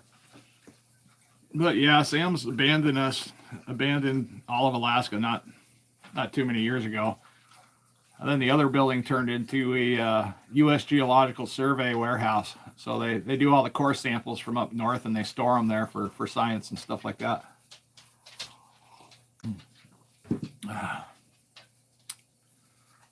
I'm just chilling out, letting the cats play for a little bit. Let's see if they do anything miraculous. See if we can get less of the table in there. There we go. That table's really bright. Oh, I have an option. Let's see what this does. If this makes it any better. Not much. Meow. Molly. Okay, we got more cats coming in here. Crazy kitties. I need to get some clothes for the cats. So if you guys want to go to my Amazon wish list, you can find some. You can click on it and then find some clothes, cat clothes, and I'll dress them up. You could probably come up with something interesting. If you want to send me some kitty cat clothes, I'll do that. Do you want to die? To who want to die? Because I think they would, at least Molly would. Look at her. See? She's out to kill. This is my Always. my catnip. You go back in your hole. There's lots of reasons why she's my cat. Yeah. Yeah, these cats are going nuts over the catnip. Do you mew to looks me? What the heck does that say? Or are you watching Scuba Toilet Ohio?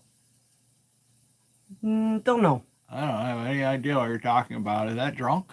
Is that Border drunk? Patrol. I don't know. It seems. That sounds like something one of my drunk relatives would write. I don't know what that means. Weird. Yeah, I'm just waiting on my food. I'm hungry. I was just about to say, this is really bad timing because I got to bring. Peter found out today that it's locker clean-out day at school. Mm-hmm. He kind of found out last minute today. And he asked if I could bring a bag and maybe a box so he can get his locker emptied. And he said they're getting released early today, so in like 4 minutes, so that they can go start cleaning their locker. So I guess whatever burgers you don't eat, I'll eat when I get back. Don't kitty. Molly? I was just asking because I can probably eat 3 of those. Yeah. Well, I'll for sure eat one. I'll be okay with one. All right. Yeah, we got to figure out some more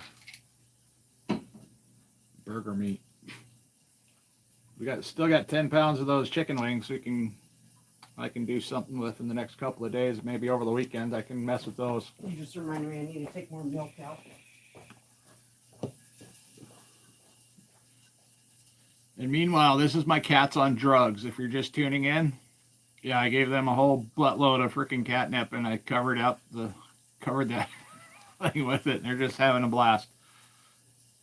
Look at that. Molly's so happy.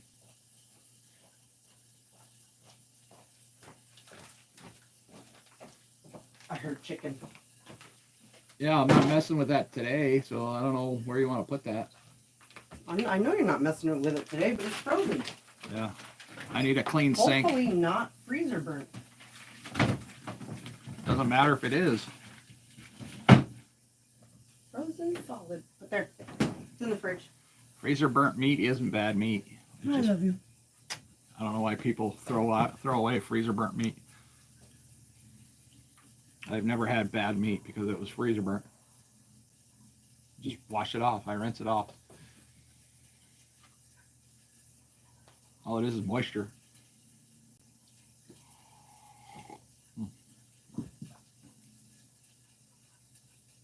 That's Gray Bear. My chubby cat, Gray Bear. She's starting to feel good. Yep, she's stoned too. This is what happens when you give your cats drugs.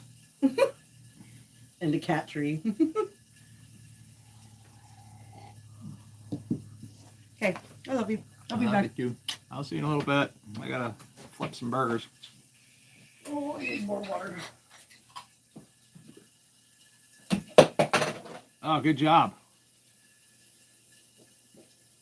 She's like, I don't care. You want to rub my tummy? Rub my tummy.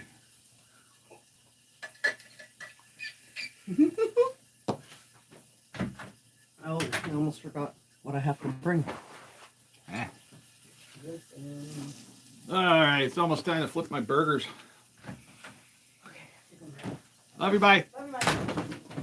Wife's out of here. Cats are having fun. I gotta come back over here and mess with these burgers. Get them flipped.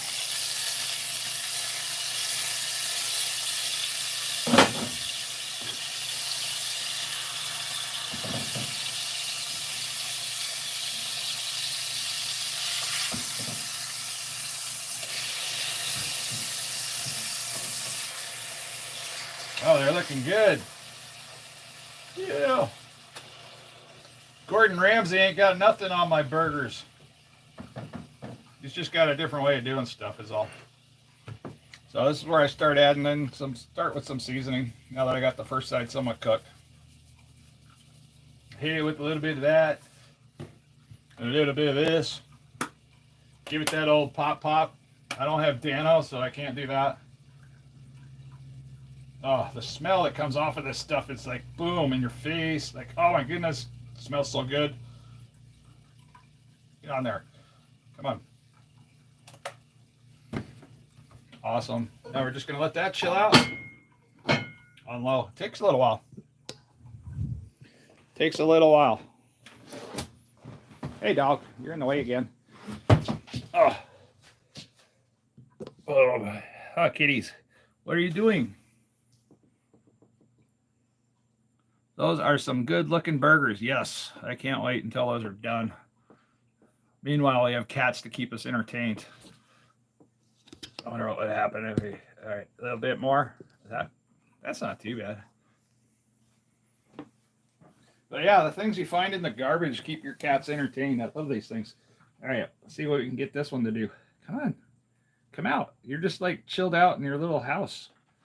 Yeah, you're chilled out in the, what are you, you're tripping. Oh, my chubby cat. See if I can get her stirred up. Ah, she's eating my hand. It's got to taste good. Whoa, yeah, you're tripping out. I don't want to mess with them when they're tripping. Especially the calico looking one. She gets mean.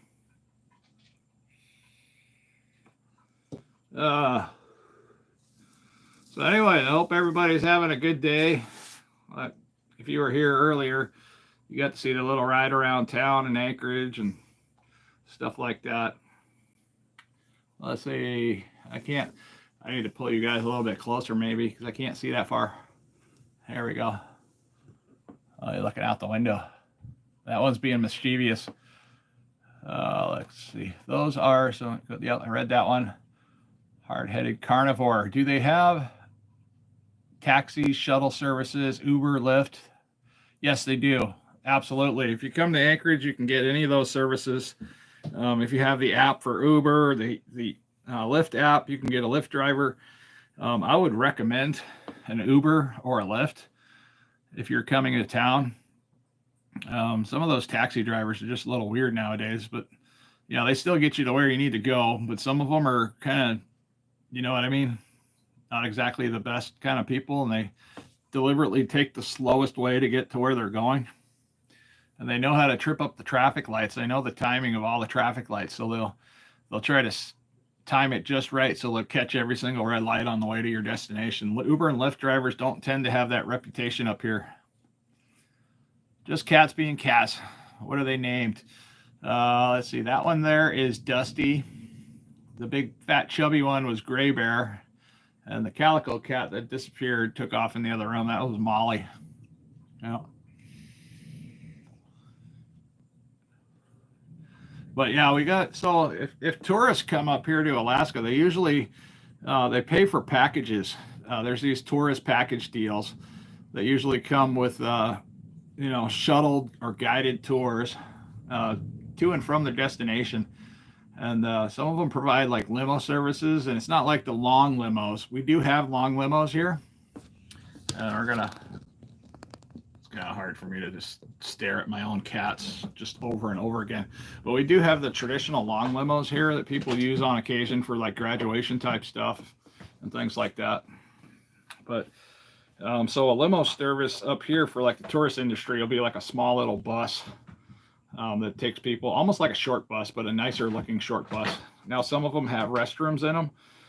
So that way, if they're going from like, say, here up to Denali Park and dropping people off at the hotels up there around Denali Park. It's a nice comfy ride all the way up there. And they got big tall windows. You can see the mountains and the terrain. Everything's kind of nice. Some of the people that come here, they get off the airplane and they go straight down to the Alaska Railroad. They might spend the night in a hotel here in Anchorage. Then they'll take a shuttle or a bus service from the hotel on down the hill to the railroad station. That's something they provide when it's raining. So they don't, because some people walk from the hotel because it's not a very far walk and it's downhill. So it makes that pretty nice. Yeah, cats just being cats. That's what they do. Now back to our regular scheduled broadcast of what the heck are these cats doing and what kind of drugs are they on? Whoop. Kitty, kitty. All right, I gotta make you a little bit more stable. There we go. Have fun. People love watching cats. I need to get some monkeys. Anybody got any monkeys they want to loan me? I seriously have a theory about the monkeys. So if you're watching these vertical live streams and you scroll up, and eventually you should find a lady sitting in a room with a bunch of monkeys, and all they do is they just sit there and dress up little monkeys. There's no talking, there's no nothing going on, but they get like 300 people in the stream just watching monkeys, and it's just fascinating. What about calling a taxi company and see if they are hiring? Yeah, that's not something I want to do. Getting a job in the taxi business up here is a little different. It's kind of like a truck driving job. There's some background checks you have to do. There's also different type of drug testing you have to do, which isn't a problem. It's just a pain in the butt. And then you also have to get a special. It's almost like a special taxi cab type card, so you can run people around, passengers and stuff like that. And it's something I've done in the past. But living here in the city, it's a different type of people here in the city compared to out in Wasilla and Palmer. So I don't think I would enjoy it near as much because you get some really weird characters that want to get cab rides here in town. It's not all nice people, that want rides. And the big money for a cabbie up here is at nighttime on a Friday or Saturday night when the bars close. That's when I made most of my money. Get a bobcat. I saw news about a man that breeds bobcats, so as pets. Yeah, I wouldn't want a bobcat. And I wouldn't want a declaw cat, but I can see why people would. Alaska Monami. I'm not sure what that means. Crazy kitty having fun with the new cat toy. Yeah, this thing is literally only a day old for these cats. It's the neighbors. The neighbor's cat passed away and they put this outside in the garbage, and I was like, no freaking way. I was like, I can't afford to buy one. I don't have the material to make one, or else I would make one. But yeah, this is just a great option here. Free stuff is great stuff for your animals. My cats have abandoned me. Is it still snowing outside? No, it hasn't been snowing for a little while. So I gotta go tend to. Oh, there you are. You escaped. You're supposed to be over there with the catnip. People were watching you guys. Some people were. Yeah, back over here to the burgers. Oh, those are looking good. We've already seasoned up the one side. So we're just going to take these, flip them over one more time. Now we're going to season this side here. And I still have some more time. This is on super low heat. This is the best way I've found to cook. Let's see how that one's doing. Yeah, that one looks like it's cooking up pretty good. Well, this is the best way to cook up burgers from frozen. You cook them with the lid on low heat, and you just let them soak. Makes a much more consistent burger. You're not losing all the fats. You're losing everything that you want to keep in the burger. and they can just sit there. They don't burn because there's so much liquid in here. Now we started off with a little bit of beef tallow. I have to find a different way of doing this. This is counterproductive because I'm putting too much on. I need to get one of these that's empty. Unfortunately, before I got this in the mail, I threw away one of these. If I had one of these, it'd be easy just to refill it. And use that. Boom. I need to get my cheese ready. So I like to fold my cheese. That way it's not running off the sides.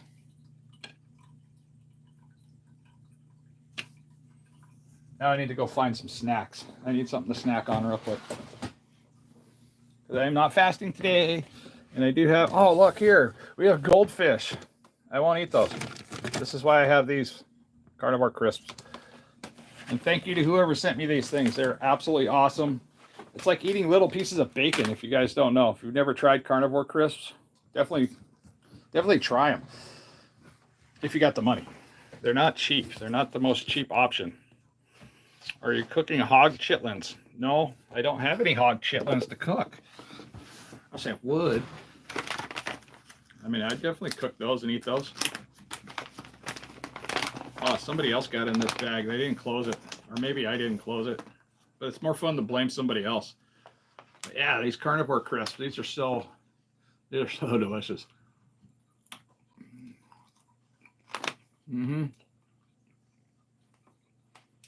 They're super thin. Hey, here. Give that little sliver to my dog. She loves these too. Yeah, we're in Alaska there, kinfolk. Making up some burgers. I have been under a lot of stress lately. So yeah, with that one close relative that went in the hospital just recently, all the way on the East Coast, nothing I can do about it. No way I can help her. I can't just, even if I had a paid plane ticket to go over there, it wouldn't do me any good because I'd be broke when I got there. She doesn't have a lot of money. I don't have a lot of money. Yeah, we're kind of screwed in that situation there. So I did have somebody offer to pay me, not to pay me, to pay for a plane ticket to get over there if I have to. But, you know, if something should happen and I should have to go to a funeral, something like that, that's going to come in handy. But I'm a guy that likes to pay my own way. So I'm trying to figure out my situation with my jobs where I can get back on my feet, get everything ready, get an emergency fund set aside just for that situation. Because at some point there's, you know, people get old and pass away. So I gotta prepare for that. And I'm 50 years old now. Hopefully it's not my funeral too soon, but if it is, you know, I need to have some money set aside so even my family can take care of my own arrangements or whatever they need to do, because there's a lot of money involved when people pass away. It's horribly annoying and expensive. Hey, Jill, are those carnivore snacks? Yes, they are. They are carnivore snacks. I had a hard time yesterday because just random chain of events. Everything bad just started happening. My wife's Jeep broke down. It's having transmission issues. We're pretty much jobless. That Jeep was her main vehicle for getting the kids back and forth to school. Thankfully, I have 3 vehicles. So I have a vehicle to run back and forth in, and she's got another vehicle, but they're not in great shape. And now I'm just waiting for one of them to break down too. So yeah, a lot of stress. A family member went in the hospital. A few days before that, another family member from out in the village had to come to town. They went in the hospital too for their own reasons. So yeah, it's just one thing after another. And then trying to find work. It's been hard. Everything's been really hard, and I've been super stressed out. Yeah, it's pretty expensive living here, but it's like Hawaii. You know, if you're already there and you live there for a long time or all your life, you know how to make things sustainable. People tend to figure it out, just like Alaskans do. You know, they figure it out. I wouldn't recommend somebody with no money come up here, think they're going to make a lot of money. It's just not how that works. They usually wind up homeless and they're out there. It's not a happy situation.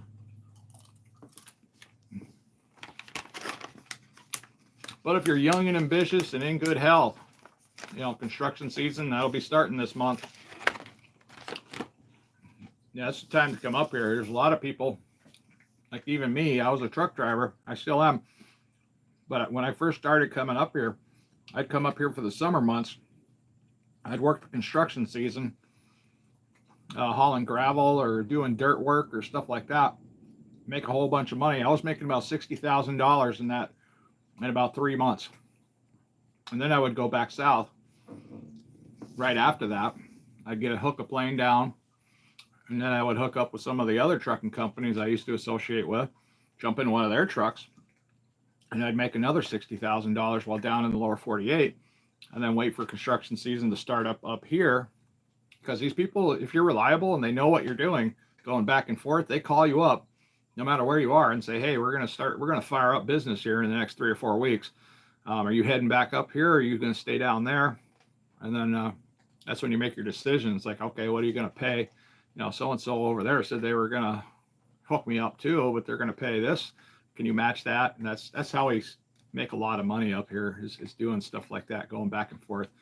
And there's some people that come up here for the winter time, you know, for snow removal projects or stuff that building the ice roads up north on the haul road, up in Prudhoe Bay and the oil fields. Yeah, there's a lot of stuff going on up there. It's good stuff. It's almost time to check the temperature on these burgers.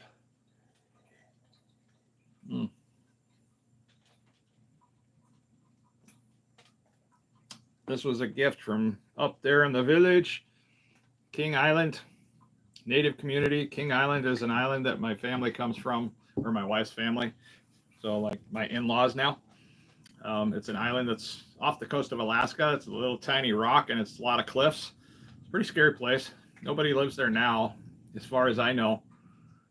But in order to get up on the island, you had to get out and go up these stairs, and then there's a bunch of catwalks and stuff that go to all these little cabins and stuff all the way up through the hillside. And then you got to climb up further to get on the green space that's on top of the island. It's a pretty fascinating area. I think they do tours out there every year, show people, you know, the old architecture that's sitting out on the ocean and how much Alaska likes to take stuff away from us when the storms come. Yeah, we got burgers cooking back here. That's pretty much what I do. I was out running around looking for jobs today, and then now we are working on the burgers because I need to eat some food. And this is just affordable carnivore type food. That's what I'm doing, is it's the carnivore diet, is I can't even afford to eat unhealthy anymore. It's just so expensive. All right, we're gonna check these out. So far, everything looks good. Nothing's burned to the pan. Decent amount of seasoning. And where are you? Got my meat thermometer here. Gonna check out this patty here, see what we get temperature of. If you guys don't have a meat thermometer, go out and buy one. I mean, it's so much more fun. There we go. We're good to go there.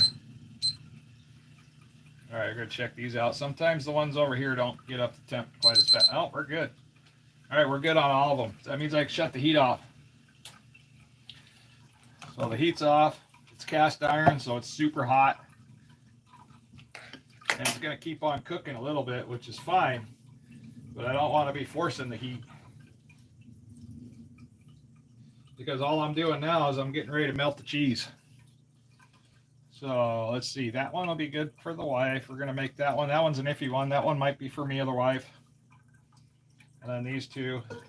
And all I do is just cover them up. The heat is completely off. Now we're just waiting for the cheese to melt. And that only takes a few minutes. And then you can have some amazing burgers. Now my children are very finicky and they love it. They love these burgers the way I cook them, just like this. The only problem with this is it takes a lot of time. It takes a little bit of time. So we've been cooking these up for the last 15, 20 minutes or so. I'm gonna get a fork ready because that's what I need. That on the table. Let's see, find my sauce that I want to use. This one here is gonna work. I think this is all we're gonna do. So I've talked about pickling eggs before, and I had my own brine. Well, the brine, after a period of time, it doesn't stick around forever. But so I started some of these pickles in this brine, bread and butter chips. Now these taste like freaking candy. These eggs. I got them mixed in there with some other, and all you do is you just boil some eggs, peel them, and then you just drop them in, you know, the brine that comes in here, and then they'll take on the flavor pretty quickly. They're absolutely amazing. Now, the only reason I don't typically use this particular brine is it has a little bit of sugar in it, but the eggs don't tend to soak it up as much as they do with the pickles. The pickles soak up a lot of the brine. But yeah, isn't that gorgeous? Look at that thing. Holy smokes.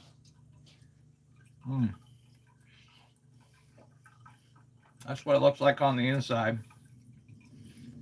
And I boil my eggs anywhere from 11 minutes to 11 to 12 minutes. Oh, that is so good. I didn't think it would be this good in the bread and butter chip brine. But that is amazing. Super, super good for you. Oh yeah, I could eat those all day long.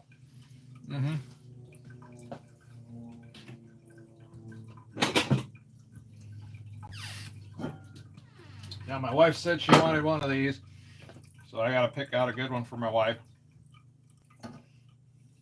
Get it set aside. Now I'm gonna put that in the microwave real quick so it's there when she gets home. That way too, if she wants to heat it up, she can just toss it in there. Now, chances are I'm probably going to eat all three of these. I'm hungry. I've been fasting, even though I screwed up my fast yesterday again, but it's all stress related.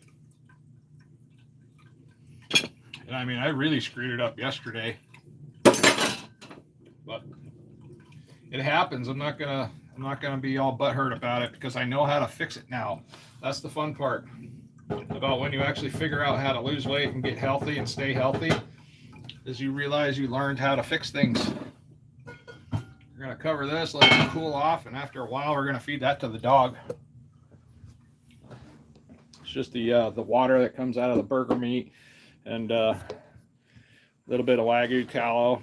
Not much, just a little bit. Just enough to put on that tip of that small knife. Then I'm going to have to clean that and re-season it again. All right, how... Well, I was trying to do my fast. I was trying to do 65-hour fasting. And like I said, this week I've been looking for work. I had a relative go in the hospital. Another relative went in the hospital. Me and the wife were broke. So, and then of course when our Jeep broke down, and then all of that just snowballed. It just happened. It kind of made it pointless to continue fasting at that point, because once you're stressed beyond holy high hell, yeah, just pushing a fast through at that point doesn't make any sense. You know, just figure out your life, try to eat as healthy as possible, and then move on from there. This is just Tabasco sriracha sauce. It's pretty dang delicious. I like this stuff. It works good, inexpensive, not a whole lot of trash ingredients inside of it.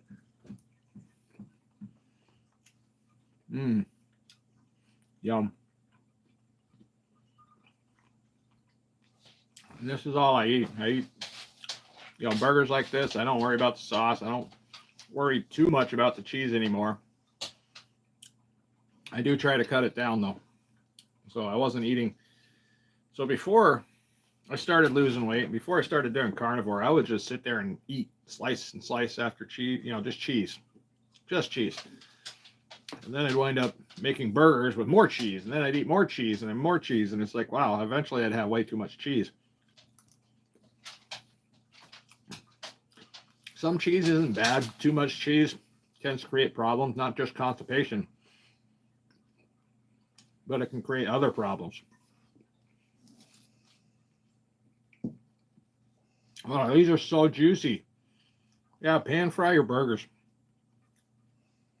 They sit there. They cook in their own fat. They don't release their fat unless you're just pressing the crap out of them. Don't press the hell out of your burgers. Just kind of let them sit there. If you want to tap them a little bit, see what's going on.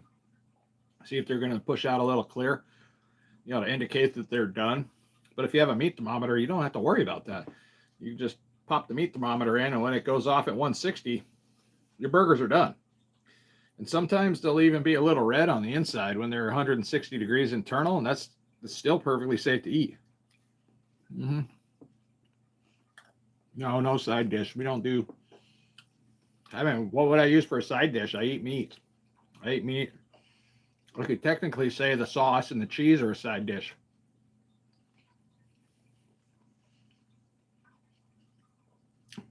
I don't eat vegetables because vegetables cause medical issues with me. Like broccoli, and I used to eat a lot of broccoli. I used to eat a lot of spinach and salads and you name it. And I was getting a lot of kidney stones at that time, so I had to stop. I had to stop eating all that stuff. And then once I did stop eating all that stuff, my kidney stones, guess what? I haven't had a kidney stone since. And I found out the cheese wasn't the problem. I thought the cheese was the problem with, me getting random kidney stones and being in pain all the time because they hurt. If you've ever had kidney stones, it hurts. And a lot of times you're getting the kidney stones from the vegetables and from eating nuts. Oxalates create kidney stones.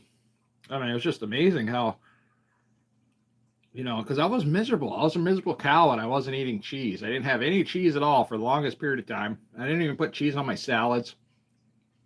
Yeah, it was a horrible time in my life. It's kind of like saying I'll never eat peanut butter again in my life because peanut butter is delicious. Now, granted, I don't eat much peanut butter anymore. I definitely don't eat Reese's peanut butter cups, but peanut butter is not the worst thing in the world. But I wasn't getting a lot of the kidney stone issues from the peanut butter. I was getting it from the almonds, the spinach, stuff like garlic. Did you know if you don't cook garlic, if you eat raw cloves of garlic, it's got like double or triple the oxalates when it's raw. So when they make roasted garlic and they cook the garlic down, it actually reduces the oxalates. And this is why even people that do the vegan diet, they understand this pretty well as well. Because there's a lot of vegans that have problems with kidney stones, but they know now that the science behind it is you need to cook your vegetables to lower the oxalates, and then you can safely eat those vegetables if that's what you want to do. But yeah, vegetables don't work well for me. Sour cream and butter and bacon. That sounds good there, Dab Daddy.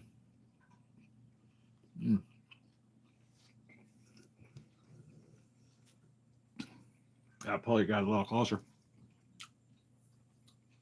Lucid dreaming is a strong tool. We can't even break up with the matrix.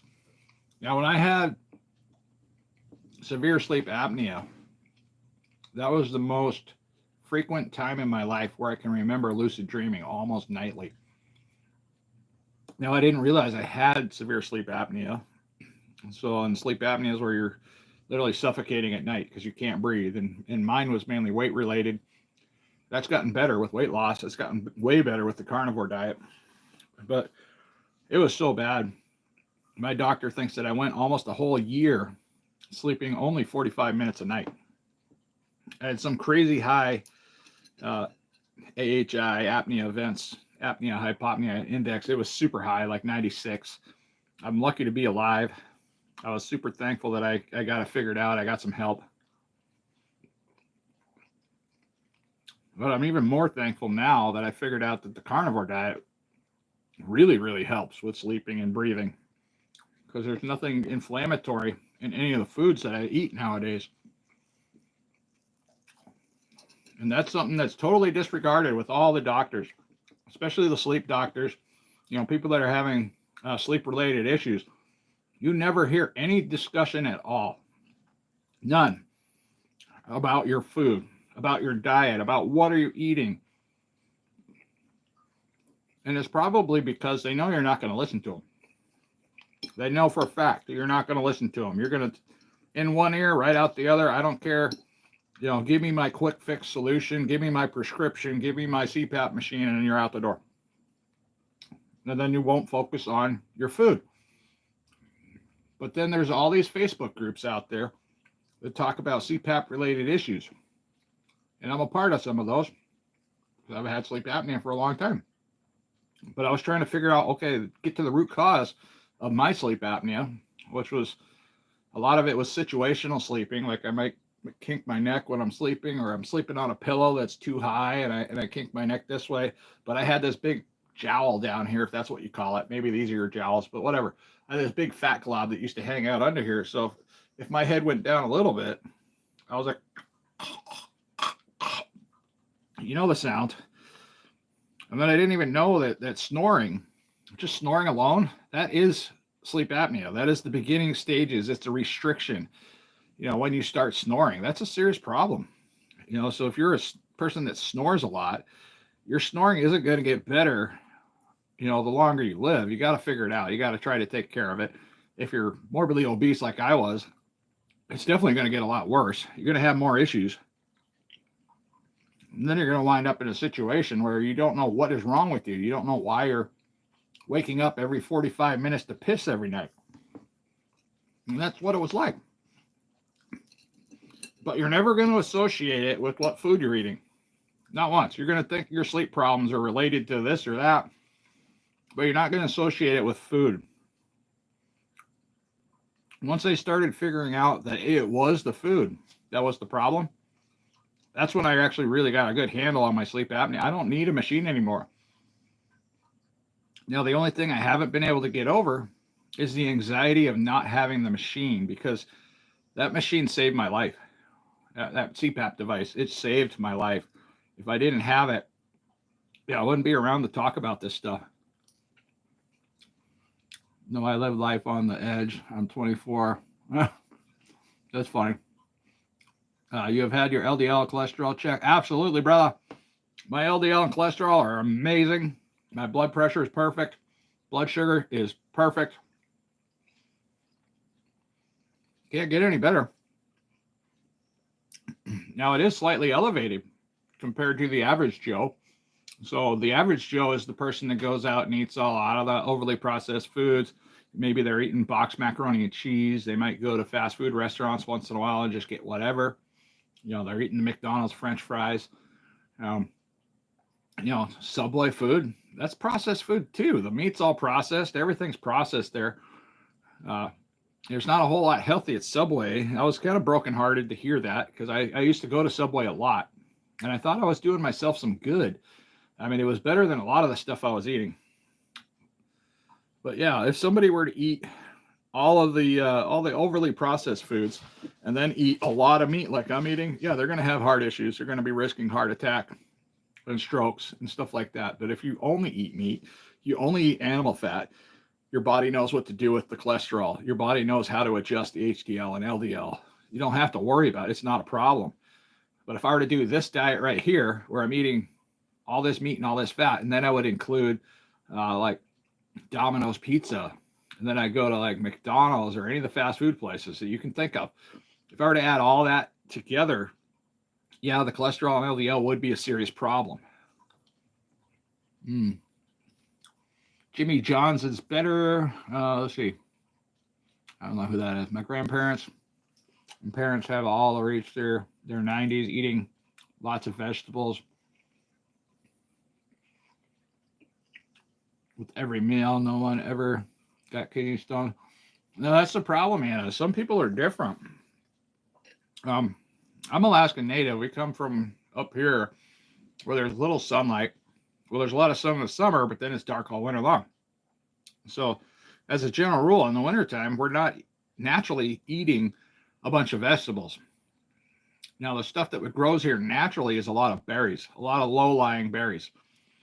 There's a bunch of, and these are pretty healthy berries. You got raspberries, we got salmon berries, we got blueberries, low-lying cranberries, and so on. I'm sure there's some little tiny strawberries that grow naturally around here too, but not as a general rule that I've seen. But all the low-lying berries, I can eat those. They don't cause me any problems at all. But there's not a whole lot of vegetables that grow naturally up here. You can grow vegetables, yes. You can grow them all day long, but it's not something that's naturally grown up here. And there's a lot of my relatives, they're having a ton of issues. And they're most likely it's a lot of the vegetables that they're eating, because we're being told to eat a traditional, vegetable type diet. But what if that doesn't work for your culture? A lot of the Asians, they'll eat a lot of rice with every single meal. They're extremely thin. They're extremely fit. They look good. They look healthy. But it's also the culture where they came from. Does that play a role? I mean, I don't know. It's all up for debate. I mean, I'd love to hear a scientific answer about it, why it is the way it is. But as Alaska Natives, we have things that help us live up here is salmon. The salmon provides all the omega-3s, everything we need to get through the winter, all the vitamins, all the nutrients that a person would need to live a long, dark winter with very little sunlight, very little outside elements. I mean, so everything is provided, naturally for everybody that lives in that particular area. It's kind of weird. It's the tiny, almost imperceptible, grains of sand or soil on the veggies that can lodge in your kidneys. No, it's the oxalates. The oxalates will jam your kidneys up pretty quick. But yeah, that's no fun.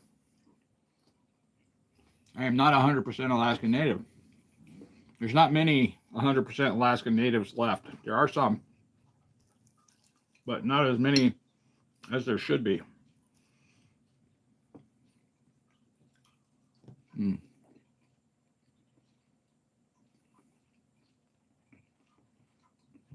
Yeah, kidney stones are not just formed from little tiny specks. They're built from like little deposits that are filtered out through the kidneys of this or that, like the oxalates and whatever. They actually just start making these little freaking stones, and not fun.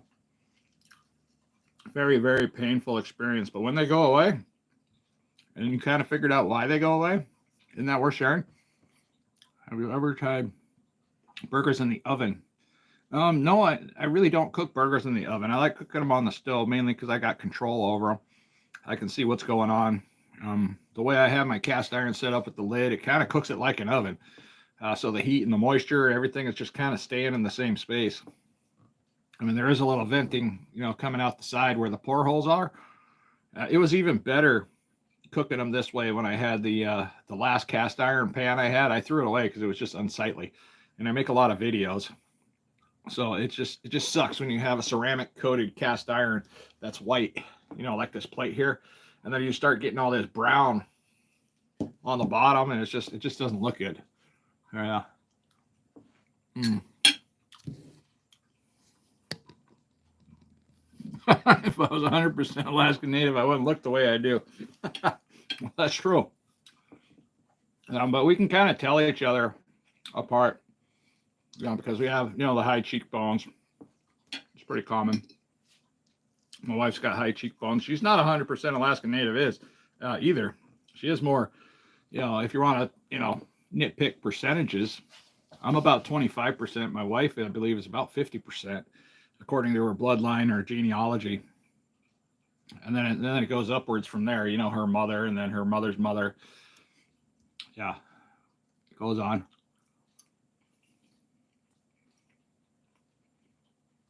So far, this is what's best for me because it's been working. I've been working closely with my doctors, some nutritionists,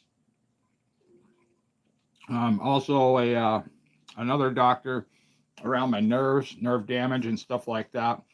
Everybody's been looking at my blood work. They've been taking extra blood work just to double check that some of my nerve damage, for instance, it wasn't caused because of a vitamin deficiency. That's a possibility. There's vitamins we might be short of that can create neuropathy and other nerve type issues. Wow, the thing disconnected on me. Weird.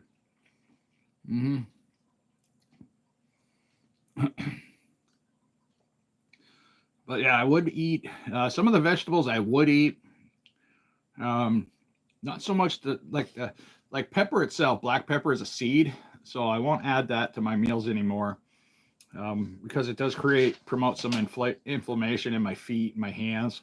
I can feel the difference within a few hours if I get into something I really shouldn't be into.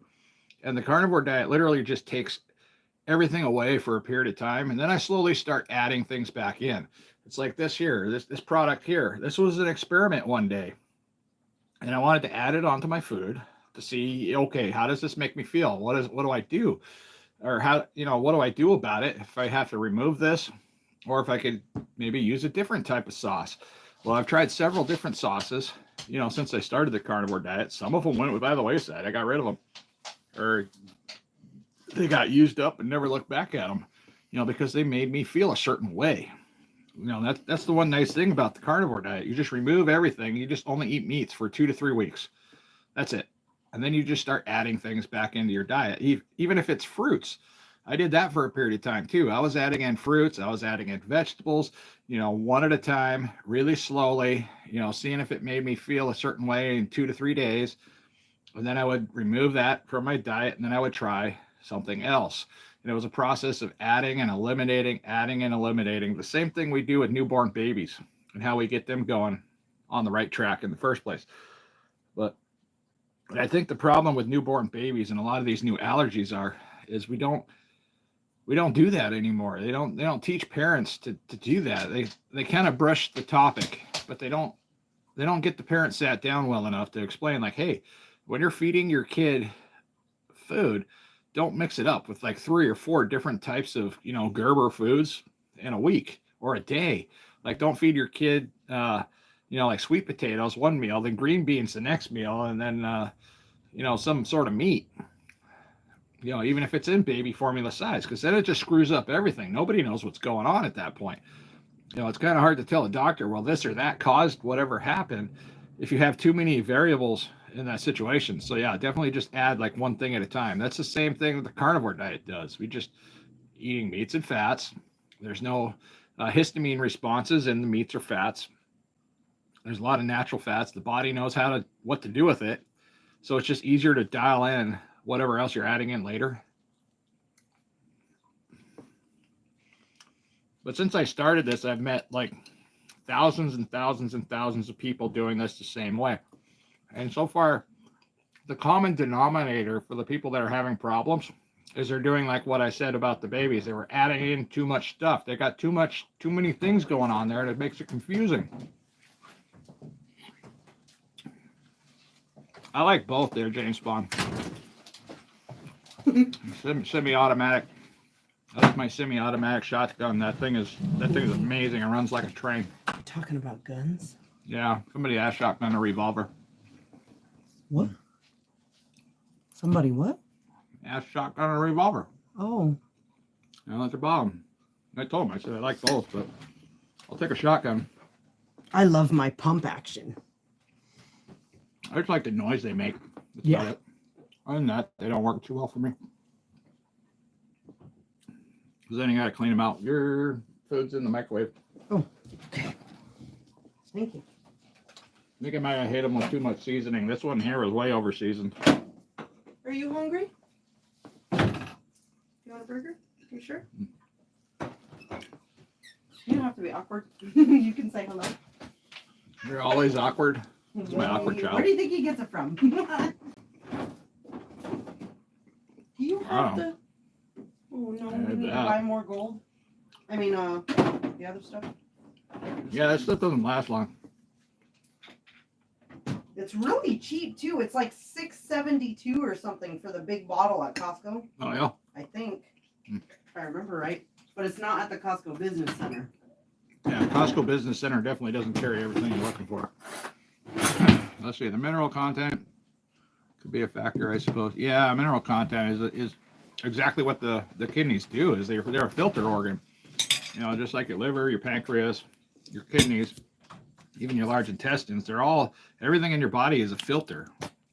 So if you add in too much crap and your body doesn't know what to do with it, then it causes stuff like gallstones and gallbladder issues and kidney stones, and you name it from there. I mean, it's just That's something that they don't really factor in when they're having a lot of issues with medication. Come on, I'm trying to So all this medication that we're taking has to go through your filter organs, all of it. And if you're taking too much medication, even though it's prescribed, it can still be too much for your organ to handle.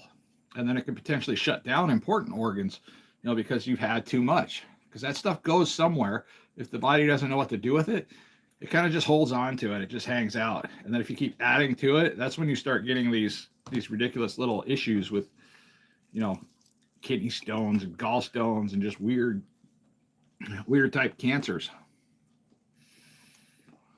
Hey, I'm doing pretty good, Mer. How are you? How are you and where are you from? What exactly does your doctor say about elevated cholesterol? My doctor says they're amazing. They're amazing. Now, when I started the carnivore diet, my doctor did the typical, this again, somebody saying they're doing carnivore or vegan or keto. Because what happens at a doctor's office, the majority of people that go into the doctor do not tell the doctor the truth. They just say, well, this is what I'm doing. I'm on a diet, or I only eat this, or just like you go to the dentist and say you floss your teeth every day. Well, your dentist can tell immediately if you're a liar by opening your mouth. And my doctors explained this to me and said, we can tell if you're doing the diet by your blood work numbers. And we've done all of that stuff numerous times since I started the carnivore diet. So it's not like I just started the carnivore diet and then went and got one blood work done and that was it. I've had blood work done, 4 or 5 times since I started the carnivore diet. And then it's usually they're trying to test for something the same previous stuff, but they're also adding extra, blood panels on there to check for other deficiencies or, nutrients and stuff like that, because they're curious too. Because it's not every day that they have a person that's doing somewhat strict carnivore diet come to them. Most of the time it's somebody saying like, oh yeah, I ate the carnivore diet, but then they're not doing it and they're going out and they're eating garbage. But it's really, really evident on the blood work that I'm doing the diet. So that's what makes it more interesting to them. And I have not once been advised to eat a vegetable since then. Not once. They said, dude, whatever the hell it is you're doing, just keep doing it. Just keep doing it and keep doing it and keep doing it. I understand. They already know I'm out here talking about it on the internet. I've made tons of videos about what I do, explaining it. They've watched them all. And some of them might have raised a red flag. We've talked about a lot of that stuff. What really happens behind the scenes sometimes is different than what gets portrayed in a video at times. So I have to talk about these things with the doctor just for clarification so they understand exactly what's going on. All right, it's weird. How are you eating and smoking? I'm not smoking. This is vape. This is totally different than smoking. Now, depending on what you eat, depends on how well this tastes. Since I am eating hot sauce and burgers, not so great. But yeah, we used to smoke all the time, like everywhere we went. We'd wake up in the morning and we had an ashtray and a pack of cigarettes on our nightstand. And we'd smoke nonstop all day long. Nobody ever had a problem with it. It was actually considered normal. You could go to the barber shop, you could go grocery shopping, find cigarette butts in the salad bar. That was a thing. You could smoke in line. You could smoke in the shopping malls. Smoking was everywhere. Everywhere. You could smoke on airplanes. I mean, elevators. People were smoking in the elevators. It was nuts. I didn't like it. Be more specific to details in my question above. Okay, let me go take another look to make sure.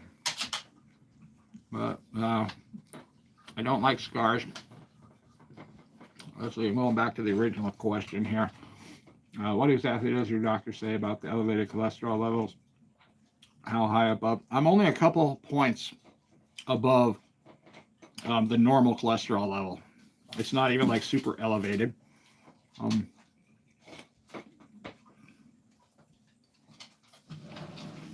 But yeah, I have made videos.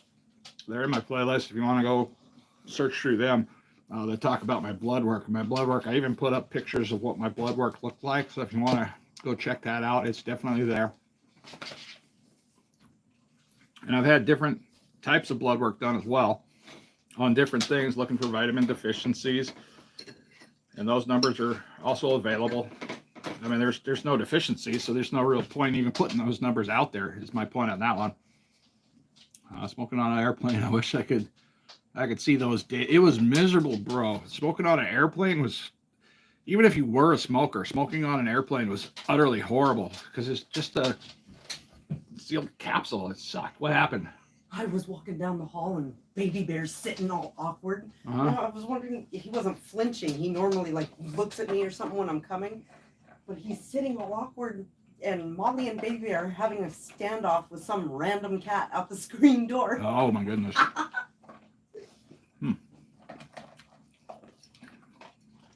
So the cats are having a thing with some random cat in the neighborhood just sitting outside the screen door. That could be an interesting fight. Let's see. Anna, you got some trolls on your feed? Need a moderator? Well, normally I do, but since my my feed's been going on for quite a while, they don't stick around all day long. Oh, nice.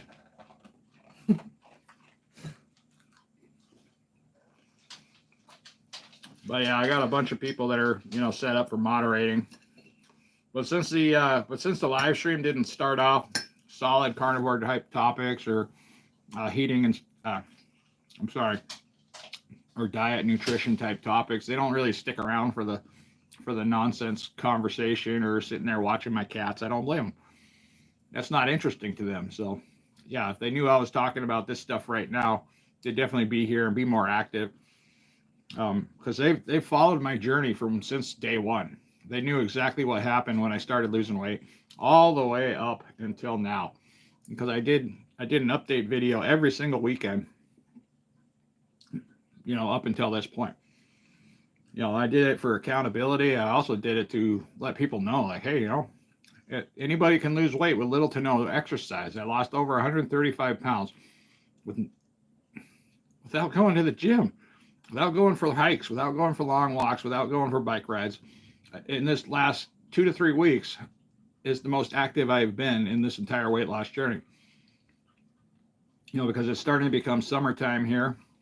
We've been able to get out and actually walk the kids to school back and forth, ride the bikes, on bike trails, do a little bit of hiking. And this is lightweight stuff. This isn't like I'm trying really hard to get from point A to point B type stuff.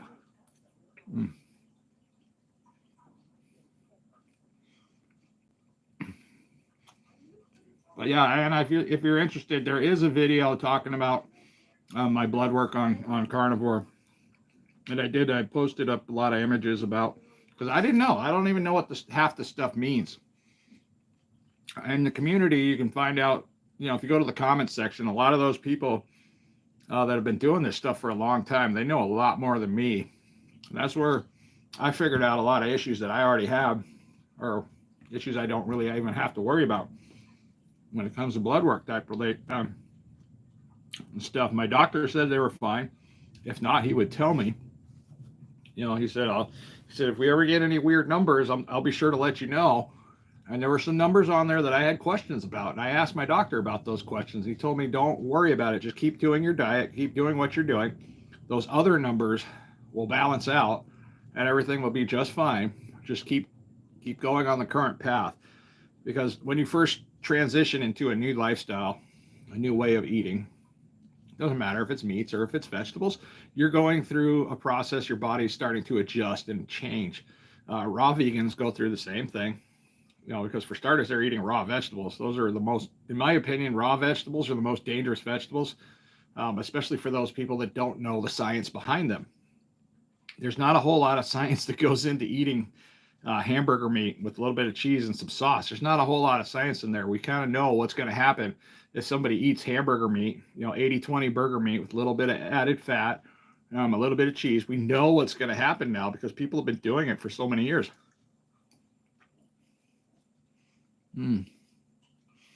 Yes, movement is really important. The reason I started sharing my weight loss journey is because I was so morbidly obese, it was not safe to move. All the extra movement I did And I even have a couple short videos out there, talking about some of my injuries. Plantar fasciitis was a thing. When you lose weight too fast, your feet don't have time to adjust to the weight loss. That's when a lot of ligament issues start to happen. And if people force themselves to move in excess too early, push themselves too hard, they're going to get seriously injured. And I made these videos to hopefully help those people understand that these injuries are a possibility. So lose X amount of weight beforehand, and then you can move on into more movement naturally as the weight comes off. Because once the weight starts coming off, the first 100 pounds come off, you can move naturally. You can bend over again. You can tie your shoes. I mean, it's kind of amazing how it all happened and the way it happened. And the fact that I recorded, weekly updates. I mean, it's pretty easy. It's a pretty easy thing to do. The majority of my weight loss wasn't wrapped around the carnivore diet. The majority of my weight loss was wrapped around fasting practices. So I was doing 5-day water fast. Sometimes I was doing a 5-day egg fast where I ate nothing but eggs. I think one time I ate like 100 something eggs in a week. No problem. Everything's great. I was eating pounds and pounds and pounds and pounds and pounds and pounds of bacon. No problems. Thought it was going to kill me. That's why I did it. I was just eating sometimes 4 or 5 pounds of bacon in a week. No problem. No heart attack, no stroke. It was kind of miraculous. I was surprised because when I started the carnivore diet, I did not think it would work as well as it did. It just happened that the way I was doing it in the beginning, I was just getting all of these crazy benefits. I was like, where are this? I don't feel pain anymore. My arthritis went away. My foot pain, my leg pain, my knee pain, all of that went away. I was having some issues, and I reached out to the community to try to figure out how to figure out these issues. I mean, I was having issues with leg cramps. So I reached out to the community. I was talking to other carnivores on their channels, in their live streams. Sometimes I'd be a guest on their live stream. And I was just asking them, like, hey, what are you guys doing for leg cramps? And this one gentleman, Carnivore Scott, he said, just get potassium. Just you're short on potassium. You're drinking enough water. You're taking your electrolytes. You're just missing potassium. He's like, potassium and possibly up your magnesium a little bit, but the potassium was the answer to that. And the answer that I had was the simplest answer ever. It was going out and buying a product called No Salt. I mean, the product is seriously called No Salt. When you flip the package around, it says potassium right on it. I mean, that is dietary type potassium. And you don't need a lot. I just add a couple dashes into my electrolyte drink in the morning, and I don't have leg cramps in the middle of the night. I'm not waking up at 2 a.m, pacing around like, oh, my freaking leg hurts. Because before, I thought it was simply I was dehydrated, so I'd go ahead, drink water. I'd drink water. And then 2 more hours later, I got to pee. But I not only have to pee really bad, I have leg cramps at the same freaking time. And that drives a person insane, if you know what I'm talking about. Oh, all right, you go that way. Got to pay the puppy tax. But yeah, well, that's awesome there, Miss Miles Mickey. I got no problem with vegetarians. I got no problem with vegans either. The only time I have a problem with people is when they just tell me I'm doing it wrong. Well, if I'm doing it wrong, then why are all these things happening that are just awesome? And I can eat as much meat, I can eat as much fat as I want. I don't gain weight. I can eat a lot. I can overeat meat, because I'm a binge eater. I can eat a ton of food. But when I only eat meats and fats, I'm not gaining weight. For some reason, I'm gaining health points, like at a miraculous speed. When I was eating nothing but vegetables, and I did that for 7 months strict. I was eating vegetables. I was trying to do a vegan diet for a girlfriend I had, an ex-girlfriend many years ago. And she had me convinced that vegetarian, vegan type lifestyle was such a great idea. She was a real pretty gal. She was a nice gal too. I liked her. We didn't see eye to eye on a lot of things, but I was like, all right, well, we'll give it a shot. I tried doing, serious hardcore veganism. I was having a problem right out the gate, automatically B12 deficient. at that time, there wasn't a great solution for B12 deficiency. So a lot of the products available were animal-based products. And guess where we get our B12? We get it from animal products. We get it from meat. Go figure. Now you can get B12 through other ways, and B12 supplements through other ways, but it's not the same. It's not the same. It doesn't work the same. And it doesn't work the same for everybody was the other issue. I mean, I'm sure they super scienced it to find a better alternative nowadays, for the vegan community. But here's the thing. How many times have they lied to us on a package? And it's okay. What if they're taking, because the most abundant place to find vitamin B12 is animal products. So what if these people that are providing these vegan type vitamin B12 supplements, what if those people are selling animal products to the vegans and just marketing it a different way? How do you know? I mean, you're just buying a container of something with a little dropper in it. Here's your supplement. Oh, you can trust this. This is GMO free. It's got no gluten in it. It's good. It's got no animal products in it whatsoever. You can trust this. How many times have we fallen for that crap over the years? Just nonstop. That was white to weight, get more normal weight before. I appreciate that, Anna. Yeah, I do believe it was, because when I first started, I jumped right on that eat less, move more bandwagon. And then all of a sudden I was injured and my wife was miserable because I was miserable, and we were all miserable because, yeah, you know how that works. It's kind of like having the man flu. It just gets way worse, especially if you're the one that's supposed to be making the money in the house. And then you're injured and you can't even go to work because of going for an extended walk around the block. That's one of the ways I injured myself. And I injured myself in another instance just walking out the door with my cat. I was walking my cat out the door and I almost went down on top of my cat. I probably would have killed her. But yeah, I had her all harnessed up and I was heading out the door, and this was on video too.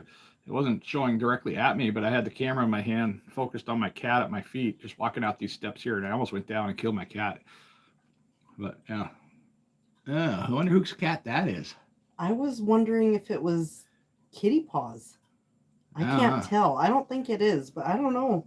And I think one of them was growling, and I couldn't tell, but I think it was the one outside. B12 is produced by the soil in specific conditions. Yes, it can be, but is it bioavailable when you take it in a supplement? That's another problem that was just missing out of the overall science for many, many years when it came to veganism or vegetarianism. Because yes, there's vitamin C in a lot of places. There's vitamin C in meat, and it's more bioavailable in meat than it is in most vegetables and fruits. I mean, I can eat a ton of oranges, but how much of that vitamin C am I actually going to absorb? Is it bioavailable? There's a lot of minerals and vitamins in broccoli, but is it available for us to actually absorb? And that was a huge problem when they were trying to figure out all the super science. You don't have to super science a piece of freaking meat. It's all right there. It's all right there. It's not sold to you the same way, under the same demise, like, hey, this is what it has. They could do that, I guess, but people just seem to think that all that meat provides is fat and protein. There's a ton of nutritional value in a piece of meat, far beyond, the nitpicking of this or that. And it's just so simple. You cook a piece of meat, you get your nutrition, you eat it, you poop like a normal person, because it doesn't just pack in your colon like people try to make you believe, because that's something they tried to do when I started the carnivore diet. Because I think I had these undercover vegans coming to my page just trying to scare me, because when you're morbidly obese, you're easily manipulated. And I think that's what they were trying to do to me. Yes, dear. I really liked what that lady, the actress, said in the movie we watched last night when the guy was grilling. Mm-hmm. And she's like, "Are you pressing the burgers?" He's like, "Yeah, I'm squeezing the fat out of them." She's like, "You ruined it." Yeah, you do. You ruin it. You don't want to press the juices out of a burger. It's the same thing when you're cooking a steak. You want to sear the outsides, because you're cooking any potential contamination that might have gotten on the outside of a steak. Now, the contamination isn't going to get on the inside of the steak because it's tight fibers. It's a muscle. So you're searing the outside to kill any potential, anything that's on the outside. And that way the inside's protected. That's why you can eat steak rare. That's why you can eat it medium rare. You know, you can have different variations of steak. It's just so easy. Let's see, all the stuff in stores has poison in it. Yeah, for the most part, it does. Unfortunately, I've been learning all of this the hard way. I'm just real, guys. I just tell you guys, you know, how I've figured it out, how I learned stuff, and it just goes on and on. You know, the stuff that we were taught, you know, heart healthy is one of them, GMO or non-gluten or keto, and you see the packaging and you're like, oh, that's got to be good because it's, and that's where we're dumb. I mean, I was dumb, you know, because I believed these packages when they said this is keto safe. And then I know I'm in ketosis because I can feel the body shifting gears. And then I eat this keto bread and I can tell right away. I can tell I'm not in ketosis anymore. And it's not a happy feeling when you're trying to stay in ketosis and actually get some of the benefits from a keto state. And it's like, wow. And then you flip the package over and you start reading it and it's full of potato starch, cellulose. What the heck is all that crap doing in there? That's not keto safe. And potatoes aren't the worst thing in the world. You know, cellulose, that's just fiber. That's fiber. It could be from anywhere. It could be from a leaf. It could be from a tree stump. I mean, who knows? But fiber is just a general term for plant matter. I don't know. Everybody handles it differently. There is no essential fiber out there. We don't need fiber to poop. Let's see. I've done every diet out there except just carnivore. I was the same way, Steven. You know, when I started this, I spent years gaining weight, losing weight, just years and years and years trying to figure it all out. I just didn't understand a lot, and this is where fasting came in handy. Yes, dear. I have another double order. Okay, we'll see you later on. And brother, Peter's gonna go get the girls. Okay. I need him too. All right. Love you, bye. Love you, bye. But yes, I tried every single type of fast. I had health coaches. I had gym memberships. I joined like all these different like Zoom classes, trying to figure out how to lose weight. But I never once figured it out until I started figuring out fasting practices. And I say fasting practices because that's absolutely what every single fast is. It's a practice. You know, you're limiting calories. You're doing it in a specific way. You have a specific mindset to get through the fast. And it's not starving when you have that, you know, foundation set in place. And this is why the majority of my weight loss happened through fasting practices, because I tried different fasts. I tried fasts that even included food. That blew me away. You know, I heard the idea of doing an egg fast. So I was like, all right. So I started doing some research on an egg fast. My first egg fast, I think I lost anywhere from 7 to 14 pounds. Amazing. And then eating only eggs. Now, this is eating only hard-boiled eggs, and I prefer to do my egg fast with hard-boiled eggs because there's no oil, there's no extra added fat in there to consider when you're doing an egg fast, because most people, we cook oil, they use Pam, or they use some sort of oil spray, or they use a lot of butter, fat, lard, bacon fat, you know, to keep the egg from sticking to the pan. Well, that extra added fat at that time could potentially screw up weight loss results as a fast. So I use boiled eggs. So I just eat, that first fast that I did was 5 days. And I had 3 hard-boiled eggs for breakfast. I had 3 hard-boiled eggs for lunch, and then another 3 for dinner time. That's it. Just my electrolytes, how I make them myself. I got plenty of videos talking about my electrolytes, you know, how I make my drink. And that's something I take in the morning, and I might take it at night to avoid potential leg cramps. If I start cramping up when I'm asleep, I'll get up and I'll make that electrolyte drink, you know, with the potassium and everything else in it. Eating bananas never helped, you know, because people are like, oh, you just need to eat a banana and then go to bed. Well, no, that doesn't help at all. It spikes my insulin level. And I have all kinds of issues with bananas depending on the ripeness of the banana. And there's like, again, it's confusing freaking science because it's a vegetable that goes ripe and then it goes, you know, not so ripe. So your blood sugar levels are going to change depending on how ripe it is versus how not ripe it is. That's just nonsense. It's like, why do I have to keep confusing things when I can just eat meat? And it's not so confusing. I know my blood sugar is going to go up a little bit, but it's not going to go through the freaking roof unless I dive into pizza or carbs. I don't eat all that in them stores. Yeah, I don't like much that's in the stores anymore. It's kind of spooky. You know, once you wake up and you realize that what the stores have done to us over the years with marketing, bright colors, putting stuff at children's height just right so that the child can see like right out the cart and like, yep, that's all I see. When the kid's rolling by on a cart, it's right at their height. They have it all figured out to a freaking science to get you hooked early. It's so dangerous. Let's see. Eat. Sorry, couldn't finish my sentence. That's all right. I don't eat all that in them stores. Da da da da da. Let's see what happened here. Any diet, you can just eat whole, good, processed, pre-prep foods are not good.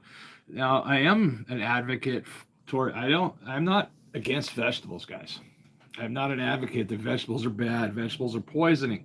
Vegetables do make things complicated, especially when you're trying to figure out histamine issues, inflammation type issues, chronic swelling, edema, water retention type issues that we tend to get. And when you're morbidly obese, you probably have everything I just mentioned. I mean, it's crazy. And plus, you'll have these eye floaters. If you're eating overly processed foods, you're ingesting too many sugars, especially if you're getting high fructose corn syrup anywhere in the mix. That's too much sugar automatically. Your body doesn't know what to do with high fructose corn syrup when it goes in there. So it's sending it to all these different places, screwing up everything about you and making it extremely hard, to figure out your own issues, because it goes further than just eating a chocolate chip cookie or eating a piece of cake or something that's fun on the holidays, like apple pie, for instance. It goes so much deeper than that. But how many ingredients go into your grandma's apple pie? I mean, that's already making stuff complicated. You got the crust, you got the apples, you got the seasonings that go in there, the spice, and whatever else goes into that. And if you're trying to figure out your situation by adding in foods with too many ingredients, then it's kind of counterproductive. So I am all for anybody eating a whole food type diet, more single ingredients than anything else. With multiple ingredients, if you have a laundry list of ingredients, you got to beware automatically. I mean, if you were to take that and put it on a piece of notebook paper or type it out on a computer, would it take you a long time to type out that ingredient list? Well, if it does, it's too long. That list is way too long. There shouldn't be that many ingredients in 90% of the products in our stores, and they're just calling us stupid if we keep buying it and we keep eating it. It's literally them calling us stupid. Like, hey, you're an idiot. You're going to buy this stuff because it's easy. It's in an easy package. It's marketed easy. So you're going to continue to buy it because your children stress you out. You're going to continue to buy it because you don't have enough time. That's where they got us. They got me there too. Yeah, they got me there completely. Horrible. Now, let's see. LOL, then you have to say no to the kiddo. Yeah, that's where a lot of parents fail, is they don't know how to say no to kids anymore. It's like a generational switch there that took place in the last 10 or 15 years where parents just stopped telling their kids no. Like, you're not allowed to tell your kids no because it's going to hurt their feelings. It's like, okay, but it's okay for the doctor to tell your kid's got diabetes now, and that's the parent's fault. If one of my kids gets diabetes, it's because of something I did wrong. It's not because my kid was born with diabetes, because none of my kids are. They're pretty healthy. But if they should come down with diabetes, that's 100% my fault. If they get diabetes once they turn 18 and walk out the door, that's all on them. That's not my fault anymore. They can come to me to figure out how to, hopefully reverse it if it's possible. But a lot of people have been claiming, on the carnivore diet, like I have over 100 people that I know for sure that have said that, yeah, my diabetes is done. I don't have any problems with diabetes eating on the carnivore diet. I don't have to take insulin anymore, just eating meats and fats. I don't have to worry about none of that freaking diabetes nonsense. And it sucks. It's like, really, at what point is the diagnosis going to be so severe that people will finally figure it out? My diagnosis was high blood pressure, sleep apnea. By the way, you're going to freaking die if you don't fix some things in your life. There's my diagnosis, short form. I mean, what is it going to take? And I ask these kids this nowadays. I'm like, seriously, what would it take to make you change the way you eat? Because I watch a lot of these kids. They eat crap. They eat nonsense. They eat fast food. They have Starbucks, super sweet drinks. They're drinking sodas. They're drinking energy drinks. And it's like, okay, all of that sugar and all that added ingredients and all the really bright colors and all that stuff's got to go somewhere. So where's it going? What's it doing to your body? Have you even considered what any of that stuff is doing? And I didn't, for years. I mean, I could look myself in the face, back when I was 20 or 30 years younger and have the same conversation. I would have ignored myself. That's what makes it really hard, is people don't want to break the barrier down to take something seriously. But nobody ever asked me, at what point do you need what point do you need, I totally lost that word. I don't even know where it went. A diagnosis. At what point do you need a diagnosis to change your life? How serious does it have to be? Is diabetes serious enough? I know diabetics that are still eating crap. They're like pancakes covered in syrup. They're eating cereal, like Frosted Flakes. Then they add sugar to it. And then they wonder why they're having issues and can't see straight at times. And they have to take all this insulin and life sucks for them. And then I know people that are cancer and they're eating like crap. And cancer loves sugar. You want to get cancer? I can tell you exactly how to get cancer. Yeah, you eat a lot of overly processed foods. You eat a lot of fake sugars. You eat a lot of real sugar. Yeah, you want cancer? There you go. There is your one-way ticket to eventually get cancer. Now, the timeline's all different for everybody. But if you want to feed cancer, if you just happen to randomly get cancer and you're eating a lot of sugar, well, you're just feeding it what it wants. And then if you're lazy and don't do much and you have a low oxygen level, you have sleep apnea, there you go. You're feeding cancer more of what it wants. And if you're super stressed out on top of that, eating unhealthy, a lot of sugars, and you're not sleeping very well because you can't breathe any oxygen because you're suffocating yourself while you sleep, you have all three things that cancer loves. Cancer grows. Stress, sugar, and low oxygen, the three things cancer loves. Easily researchable stuff. You just go to Google. You got that supercomputer in your hands, man. You can find out if I'm lying or not. It's not hard. Do your own research. Good for your mom, Rogue, treasure her. Yeah, love. Oh, I got Molly in my face. What are you doing? What do you want? What do you want from me? Did you leave a mouse on my bed again? All right. Let's see.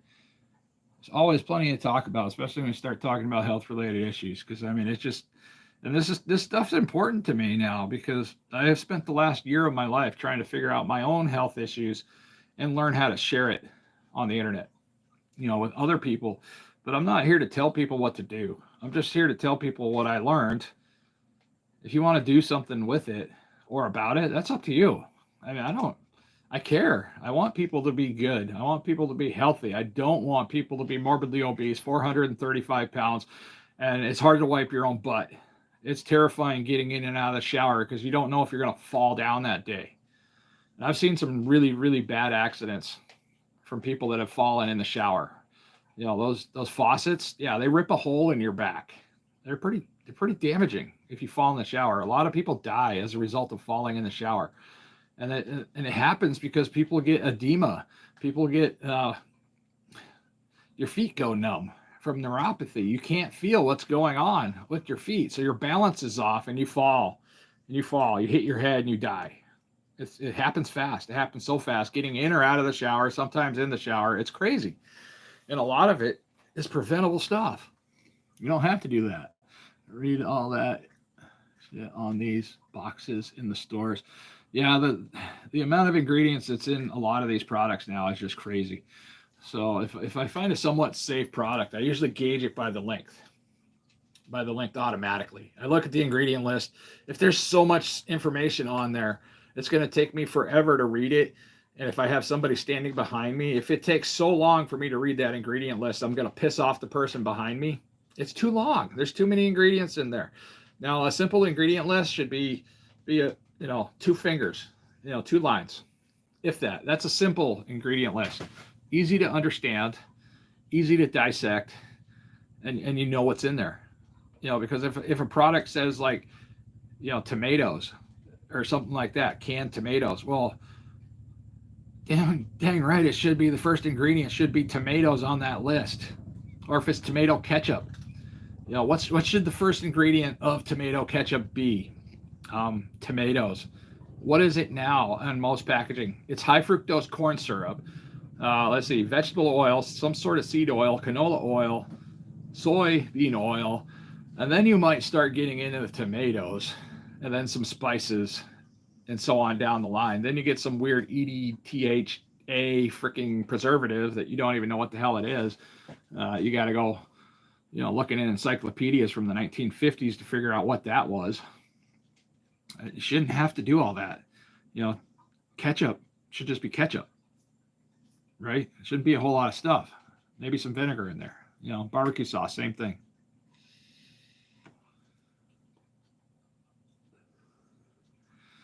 Now the prepping, I see somebody there talked about, preparing a little bit better.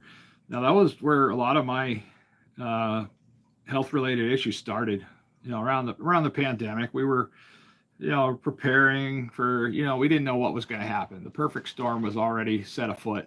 It could have gone in 12 different directions to where we could have been in the Stone Ages by now with the way things were being run in our country. They're still not being ran very well.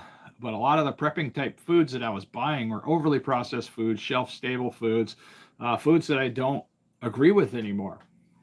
Are they still important? I think so. I think those foods are important. For a situation like I had the other day, the neighbor needed something, for instance. So it was just easy to go in the pantry and just pull out something that I don't typically eat. I don't miss whatever it was. It doesn't matter what it was. The fact is it was there. I could hand it to the person. The person goes away. I don't have to deal with it anymore. It's done.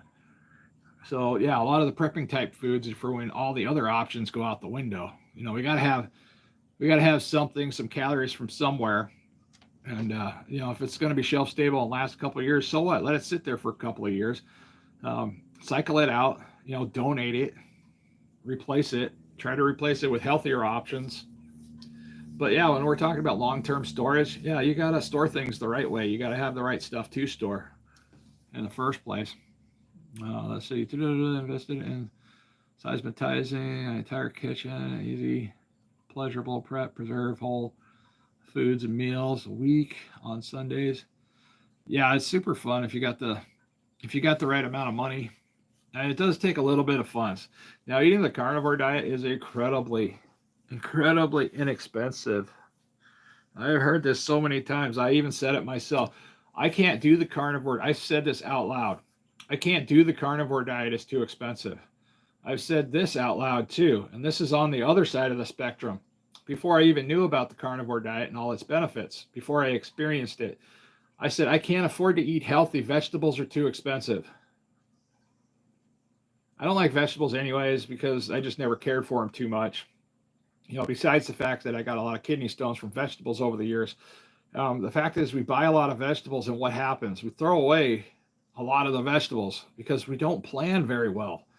Now, when I buy meat in bulk, I package it up, I put it in the freezer, it's good to go until I want to take it out. And it doesn't last that long, even if it's in the freezer. But if I don't want that particular meat, it's going to be fine next week, when I do want it. And I can just cycle through the meat products. There's nothing getting thrown away. I don't throw away burger meat. I don't throw away steaks.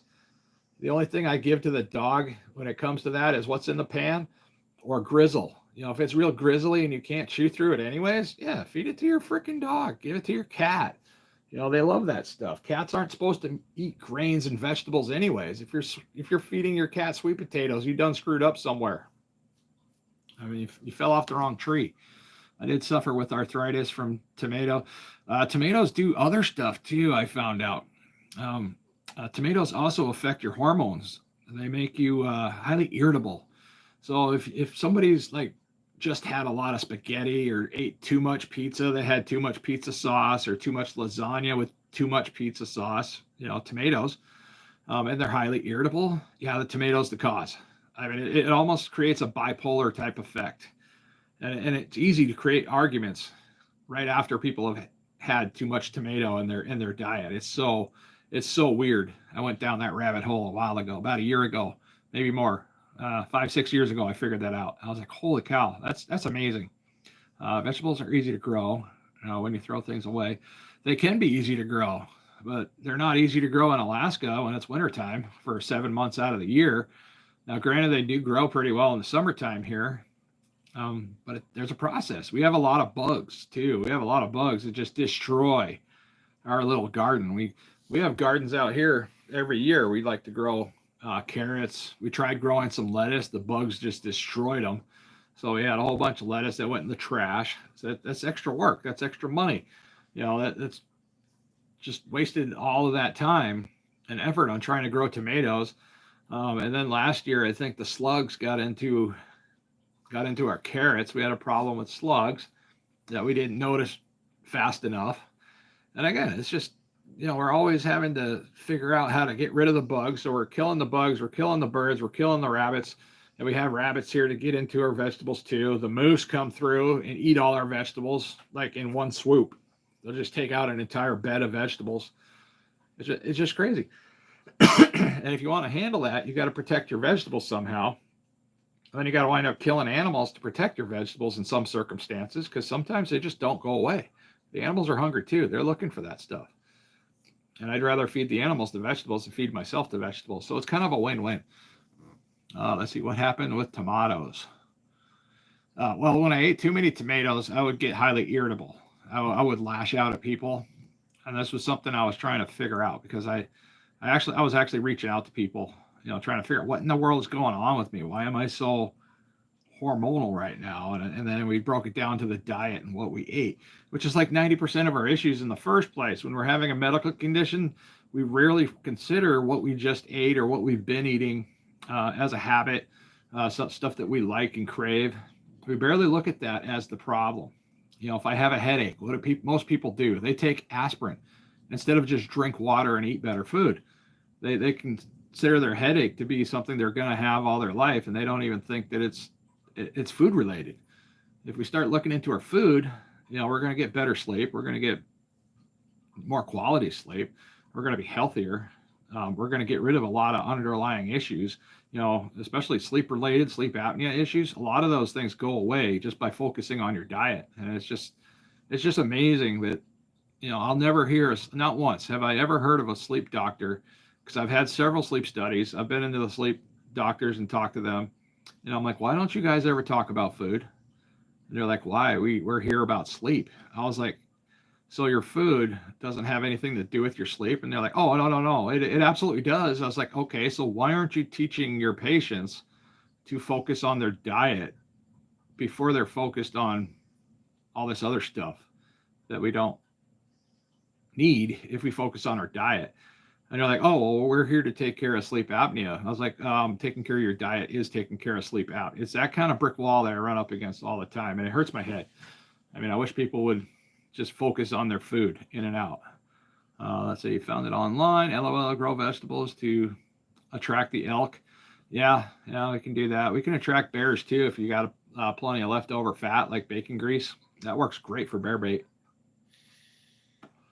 Yeah, but many viewers, mostly just about aging, balancing mental, spiritual, and psychological health. But yeah, you can balance a lot of all that with good food. And good quality food, single ingredient food. It makes everything easier. Life's easier. It's easier to have conversations. It's easier to carry along.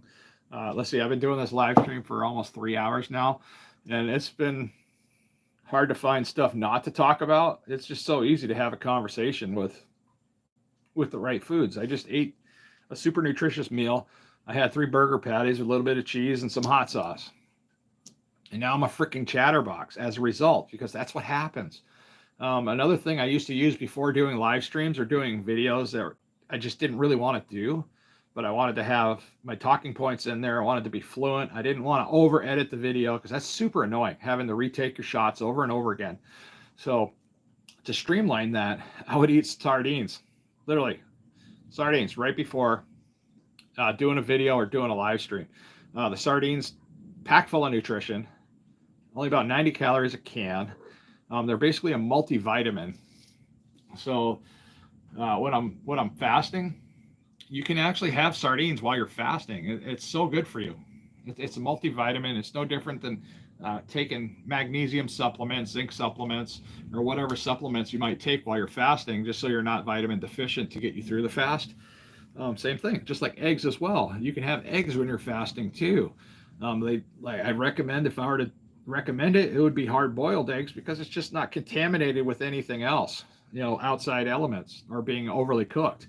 Hard boiled eggs pretty simple. It's in its own little package. It's protected, so you're only getting the nutrition from the egg. And like I said, I've fasted with eggs, for several different weeks throughout this weight loss journey. Lost weight eating eggs. Go figure. But if we listen to all our previous teachings, oh, there's too much cholesterol in the eggs, you're going to die of a heart attack, blah, blah, blah. Don't eat eggs. Don't eat the yolk. Only eat the egg whites. I've heard it all. It's like, dude, people get out here online and they want to tell you how drinking water at certain temperatures is unhealthy. Okay, most people don't drink water anyway, so what's your point in talking about that? That's kind of where my mind wanders off to. So many people tell me I can't drink water. I'm like, oh, that's a hard one for me to swallow. You can't drink water. Really? You can't drink water. You're made up of water. Everything about us. If we don't drink water, nothing works right. We don't lose weight. If we don't stay well hydrated, we don't lose weight. We hold on to it. If anything, your body's packing away that extra water because it doesn't know. It packs away water like you're a freaking camel. We just don't have the hump on our back. It just goes into our feet and our legs. And then people wonder why it hurts to stand up at work for so long. Well, you're packing around water because you're not drinking water. You drink enough water, that water comes out of your legs. You feel much better. You feel healthier pretty quickly. Yeah, Kitty came by. She likes to get hugs. Most of my cats, they kind of swoop through. They want to get a hug real quick, and then they kind of take off. AIP diet. I'm not sure what that is. AIP. I don't know what that stands for. Somebody enlighten me what AIP means. I mean, all protein diet. That's kind of what it is. See what I mean? These cats want to get hugs. They just come here. They get their hugs. They floof me with their scent, and then they just cruise away like that. They're gone. You're really lucky to live in an area with wild salmon. Yes, I feel fortunate for that. But like I said, the salmon are here in this area for a reason, because that is what is important for sustaining life. The bears get into salmon, and then they hibernate. And they have enough nutrition to make it through the entire hibernation. And a bear hibernates. When it's hibernating, it's fasting the entire time. It's living off of whatever it just ate, regardless if it's a berry bear or a salmon bear. It gets enough nutrition to make it through the entire winter. And then it wakes up in the springtime. Go figure. Weird. Humans are similar. We can do the same thing. Because a lot of us will get a little chunky in the wintertime, and then we'll start trying to get rid of that towards the spring. Let's see. Autoimmune paleo diet. I've heard of people doing that and having pretty good success. It's just another way of trying to figure out your own stuff. I was going to say something else there, but I forgot. I'm doing a live. I'm good. Honestly, I could run, exercise, very active. And you're lucky. You're blessed if you can do that. I couldn't imagine being 125. Holy cow, a little breeze would blow me over if I was 125 again. I don't eat eggs neither. I love water now. That's good that you love water. I mean, I don't judge people for how they eat, because I got people that follow this channel. They do strict keto. I do have some vegetarians and some vegans that follow the channel as well, even though that I'm doing the carnivore diet. But they understand that I talk a little bit about everything, and I don't try to shame people. And I don't stand for that nonsense, because really, whatever works for you or whatever personal principles you have, if you don't like the idea of killing animals or using animals, or good for you, great. But I like to eat meat. I like to kill animals, and I like to, use what the animal provides for us. That's where I come from. That's what we do. That's what my family does. We eat the fish. We don't try to throw away a whole lot of it. We even have relatives up north now that want us to send them the fish heads. So as soon as we get fish heads, we can give it to somebody. They can put them on an airplane to Nome and take them up, and they can make fish head soup out of them. Now, we don't personally use the fish head because we're not big on boiling fish. My wife won't allow it in the house. She can't stand the smell. She runs away. Exactly. It's restrictive but effective. Water in them, plastic bottles. They saying don't drink the water. I drink alkaline water. Alkaline water is pretty good. I've had all kinds of different water. The best water that we get here is right out of my own faucet. It's been tested. I brought it down before I even moved here. I got a water sample and I had it tested just to see what was in it.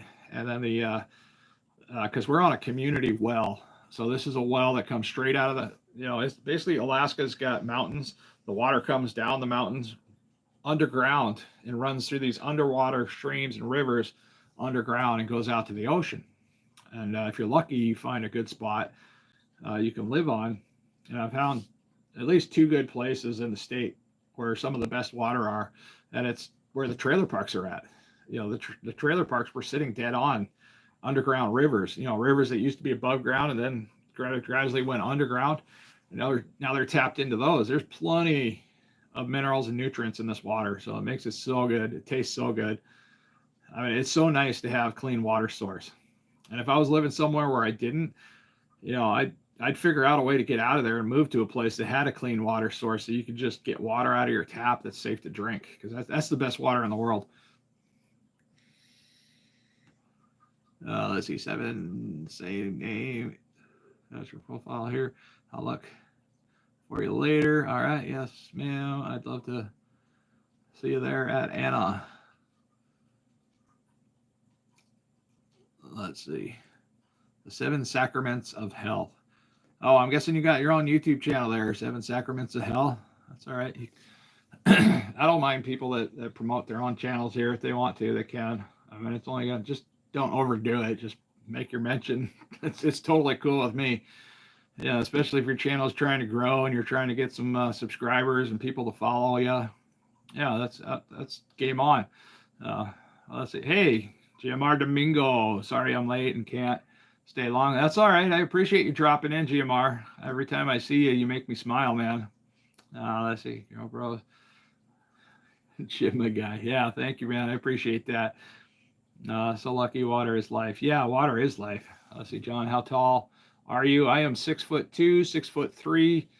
Really depends on the outside temperature, but yeah, right in there. How much do you weigh now? So approximately 300 pounds. Like I said, I've been going through some stuff. I've been stressed out. I did get off the rails yesterday. It's just a one-day thing. Back on it. Right after that, it doesn't matter what you do for one day. All right, I'm going to say that. Just don't make that day 2 days, 3 days, 1 week, 3 weeks, 3 months, 3 years.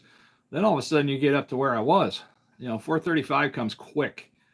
So one day of screwing up or messing up or just going nuts because of whatever your reason is, doesn't even need an excuse. It's not going to damage everything. It's not going to help, but it's not going to make everything reverse itself. It's what we did over a period of time.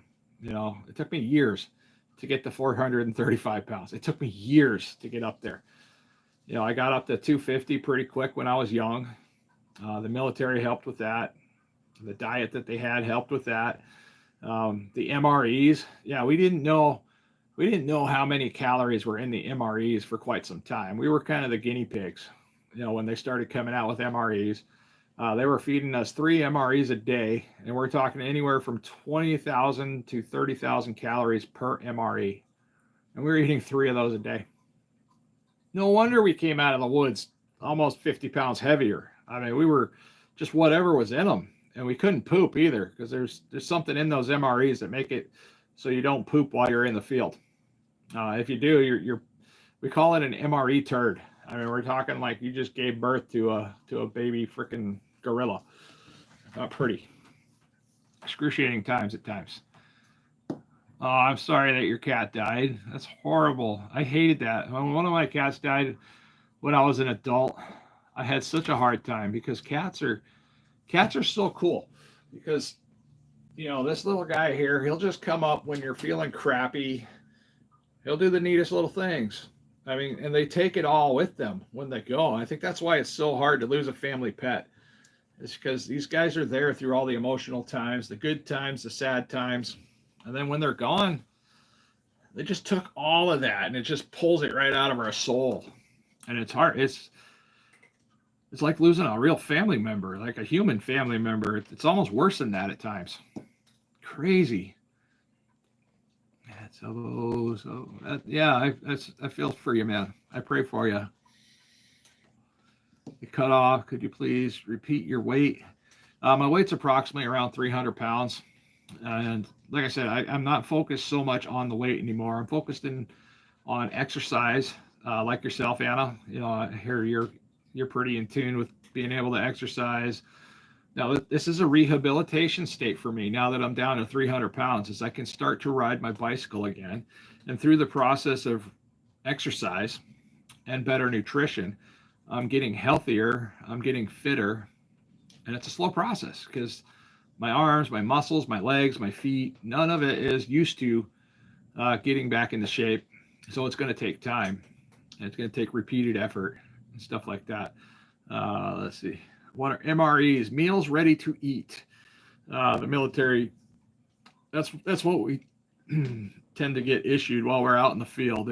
They come in these big plastic bags. They have a little heater that comes inside, so you can actually add a little bit of water to this chemical heater and then heat up your food real quick out in the field. They're nice. They're nice to have.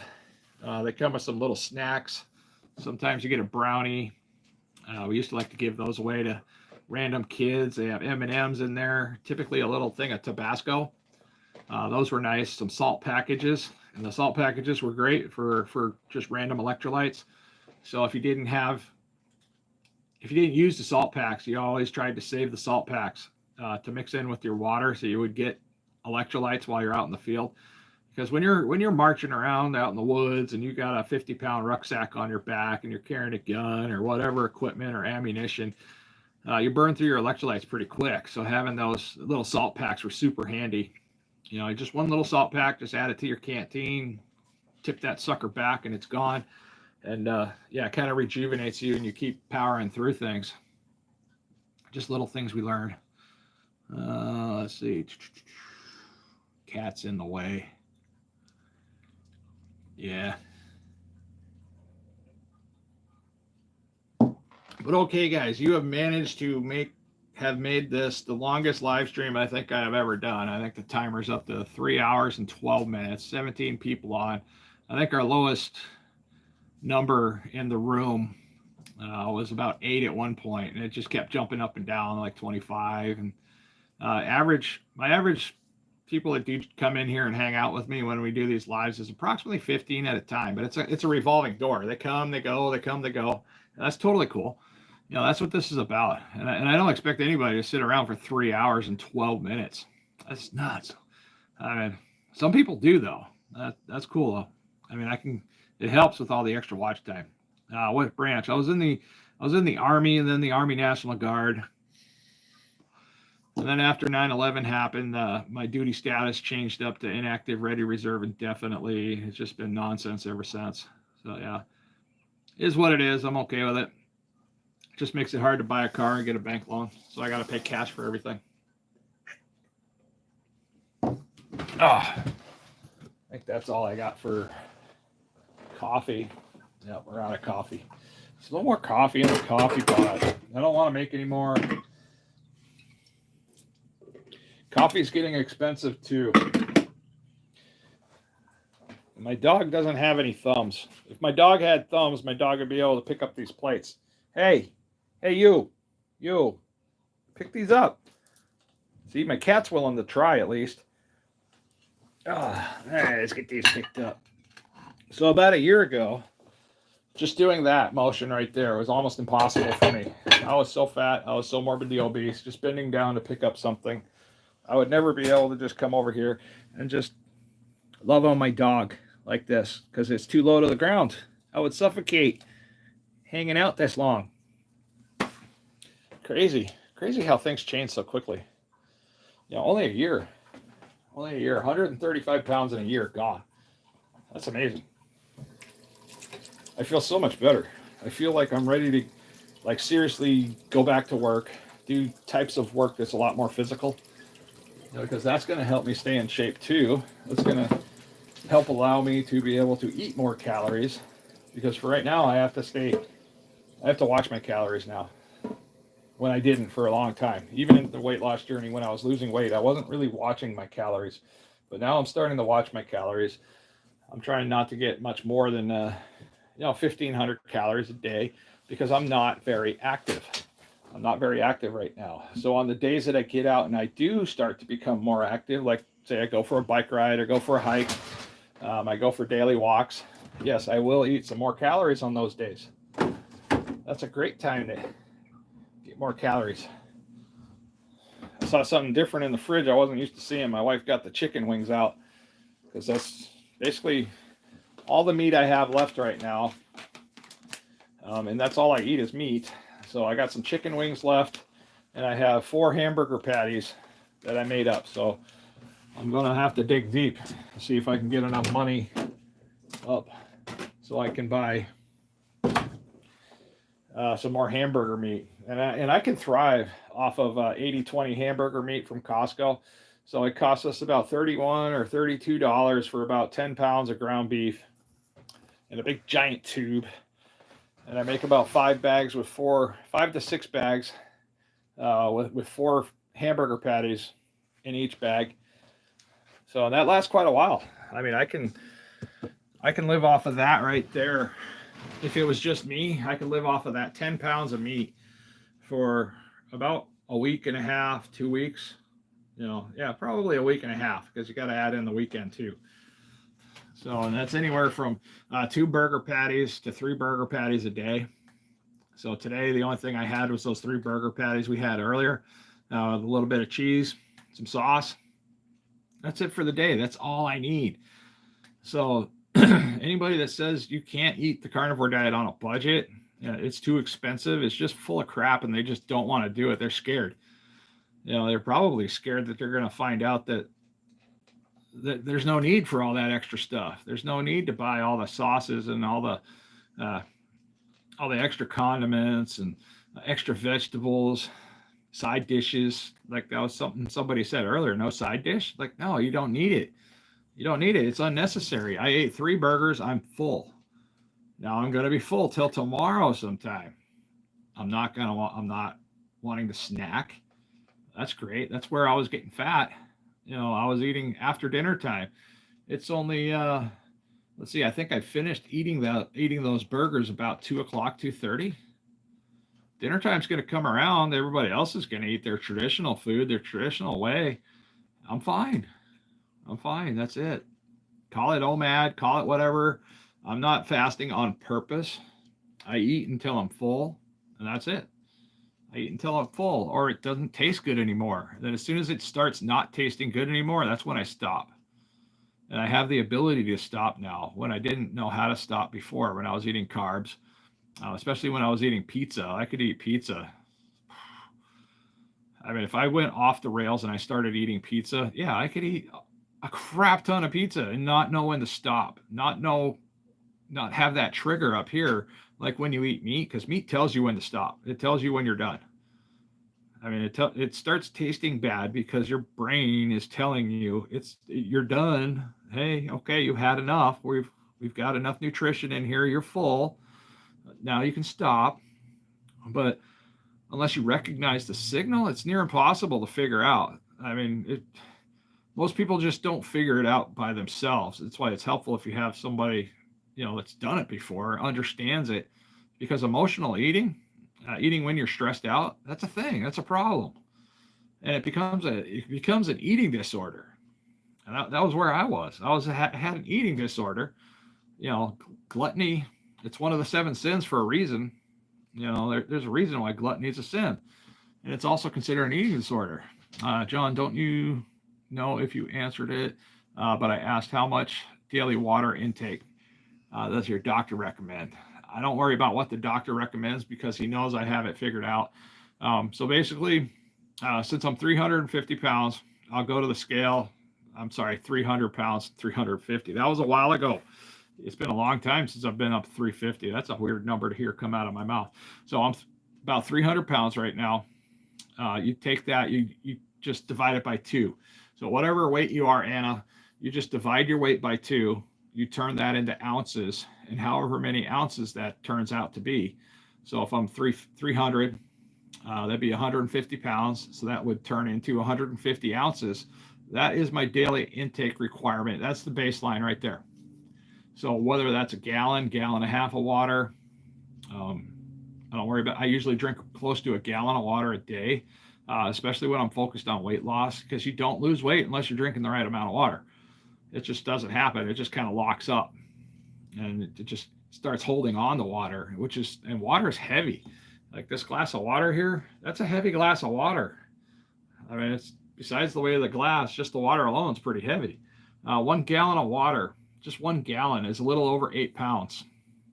So if you're retaining several gallons of water in your legs, yeah, it's a good idea to drink more water, and it actually removes once your body starts getting enough water, it starts kicking out the water it doesn't need.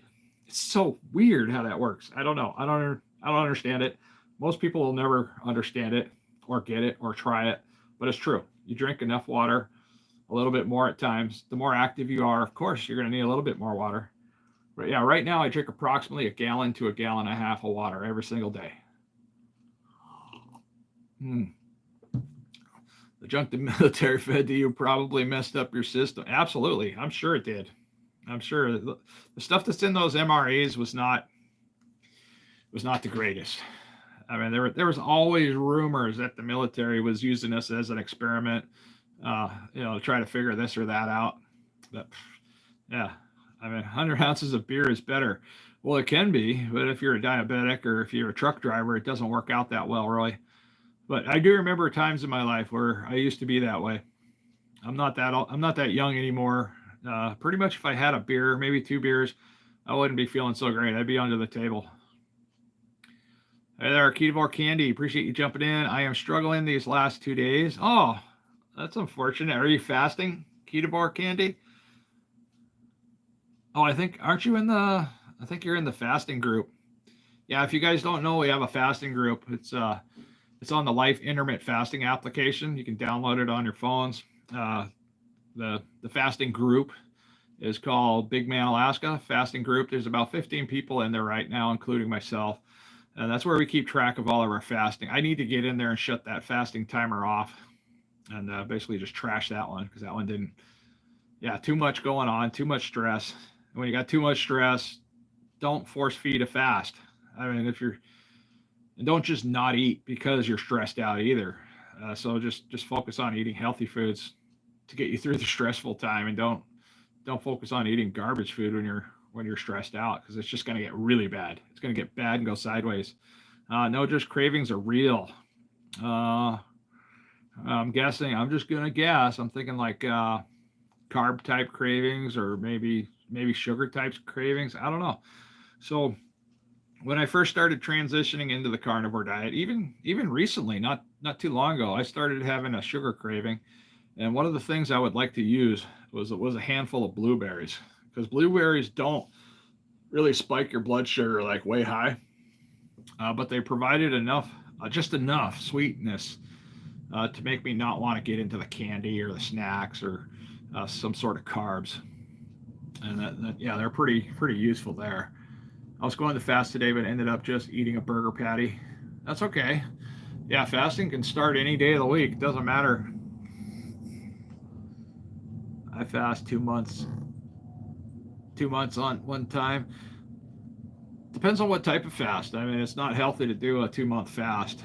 I wouldn't recommend that to anybody. I recommend starting out, focusing on 5 days. Whatever your work week is. If you have a 2-day week, that's if you have a 2-day weekend. Just focus on the first 5 days. And then try to get through 5 days of whatever type of fast it is. If it's a fast with food, okay, but that's fine.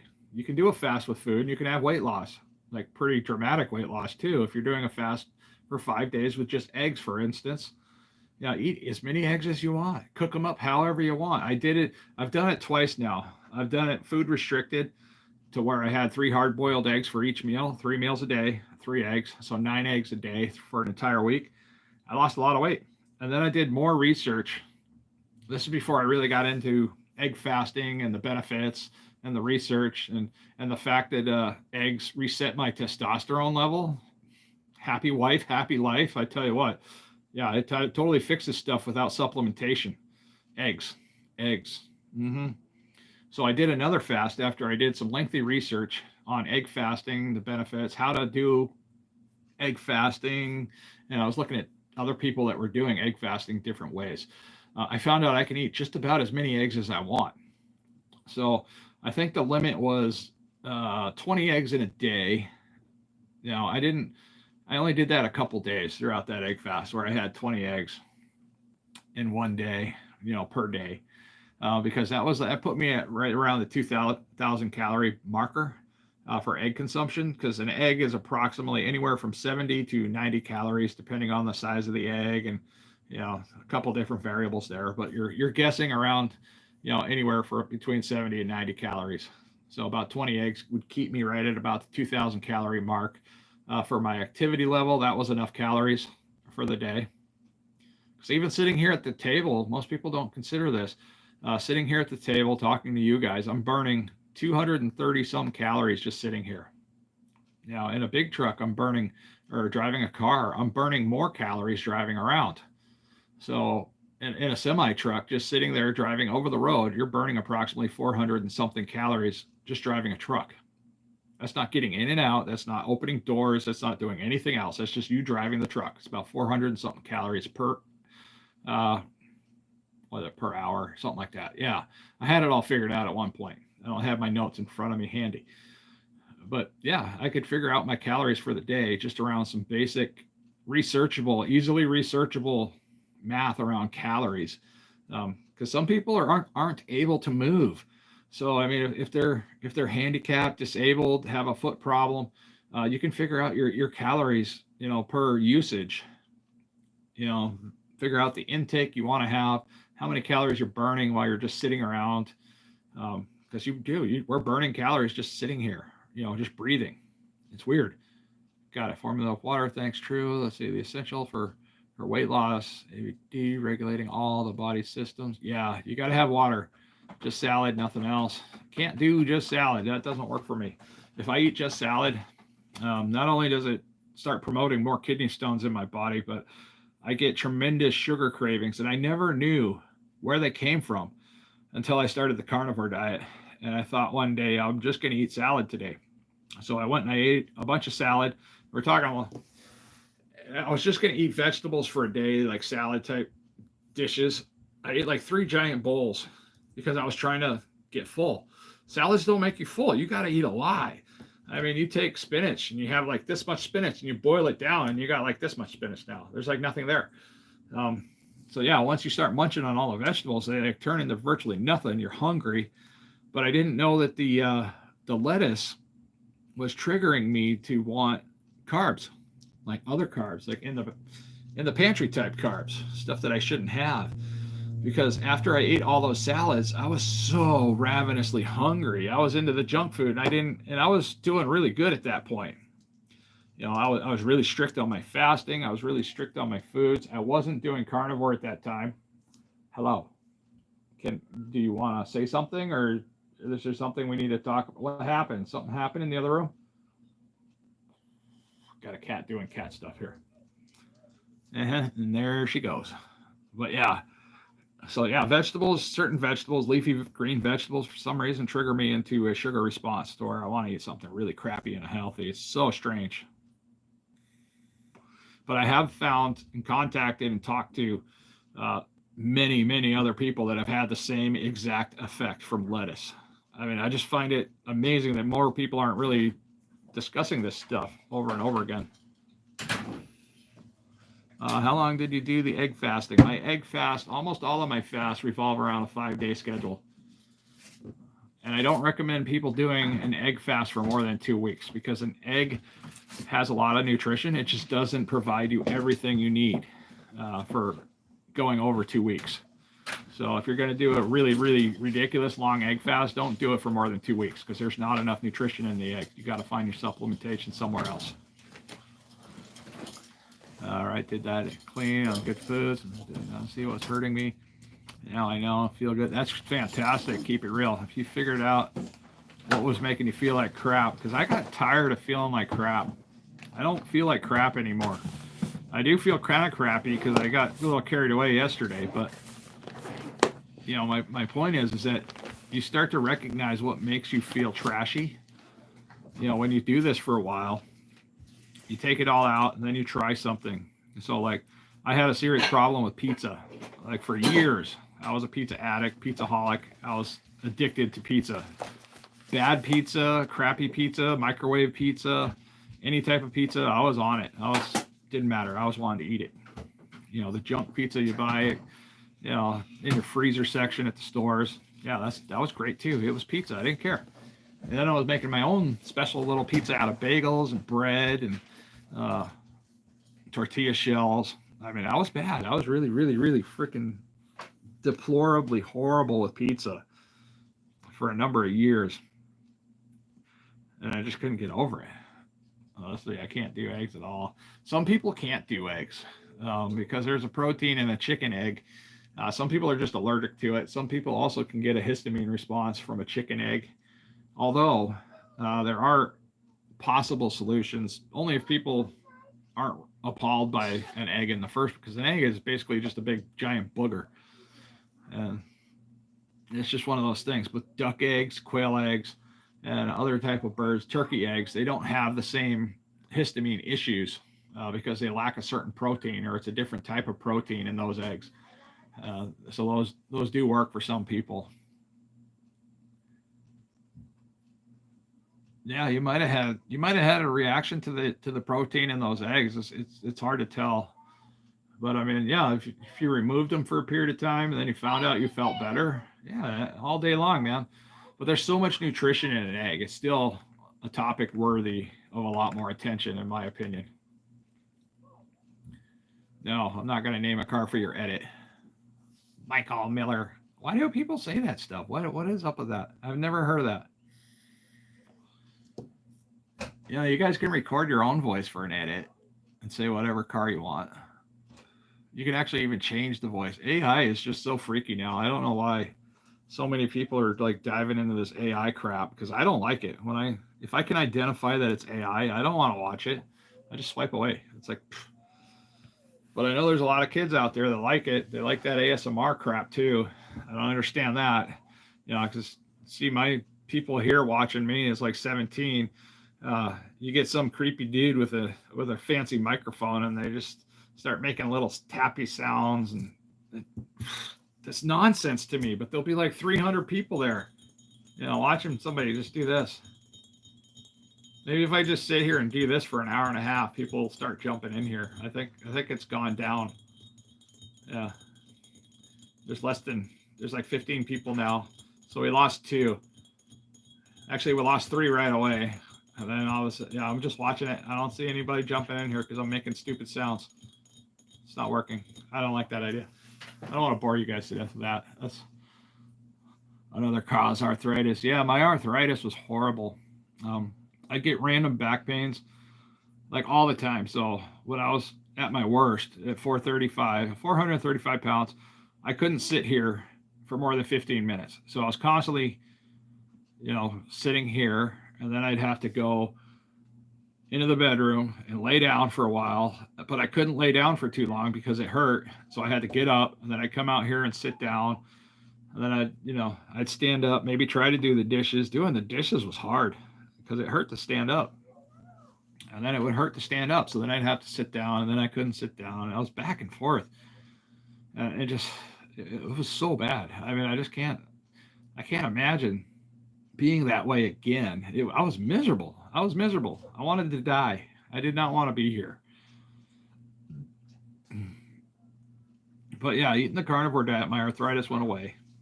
It's gone. I mean, I have full function of my hand now. I mean, I couldn't do all this without getting a weird cramp in my hand, like I get a weird cramp like in one of these muscles, and then my hand would do something like this. It's gone completely. All the joint pain, the swelling is gone out of my fingers. This is a much smaller wedding ring, and it still comes on and off pretty easy. Now my other wedding ring would just fly off. I tried wearing it and it would just fly off. It's unfortunate I can't wear it, but yeah, I wish I could run miles. Yeah, keep it up if you're still doing that. I don't know how old you are, but I'm 50 years old. And I hear there's this one kid out there, he's talking about he's like 435 pounds a couple weeks ago. And he's talking about trying to run a 5K by the end of this summer. I can't run a 5K now, and I'm 135 pounds lighter now. There's no way.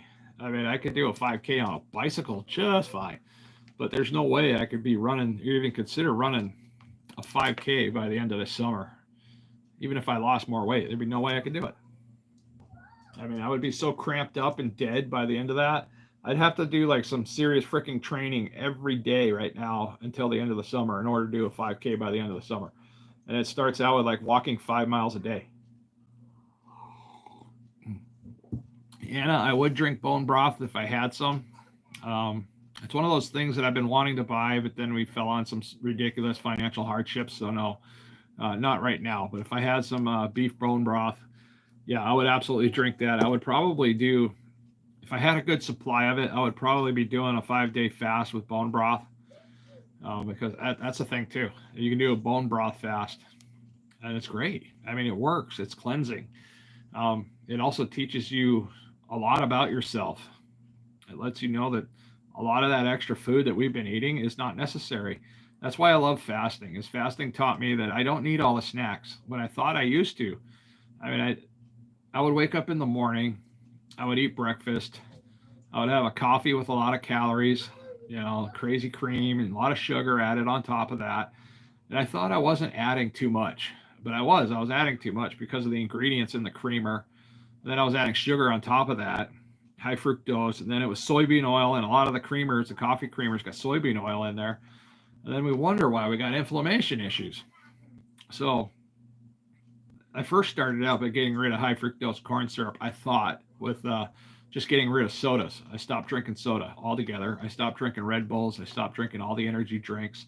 And I thought I was doing myself this huge, backflip type, like, why am I not losing weight? Well, I didn't realize I was getting it other places, in my sauces, for instance. I was getting high fructose corn syrup from foods I was eating.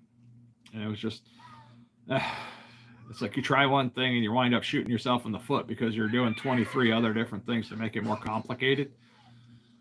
But yeah, nuts. But then after I would eat my breakfast, I would eat a snack, or I'd have another bowl of cereal, or I'd eat second breakfast, and then I would just keep going throughout the day until I went to bed. And then I would usually go to bed really super late at night because I'm so jacked up on crap food and sugar. I had insomnia. I couldn't sleep because I was literally screwing myself with what I was eating throughout the day. I don't miss that life. You can make it from bones, beef. Yeah, I don't have any bones. I buy a lot of burger meat, so we don't have a whole lot of bones. Now, when I was getting steaks or something like that had bones in it, I was saving the bones in my freezer, and I already used those. We used those for a soup we made a while back. Keep it real, keep running, never stop. Yeah. I drink my coffee because of collagen. Okay. Thank you. No, sorry.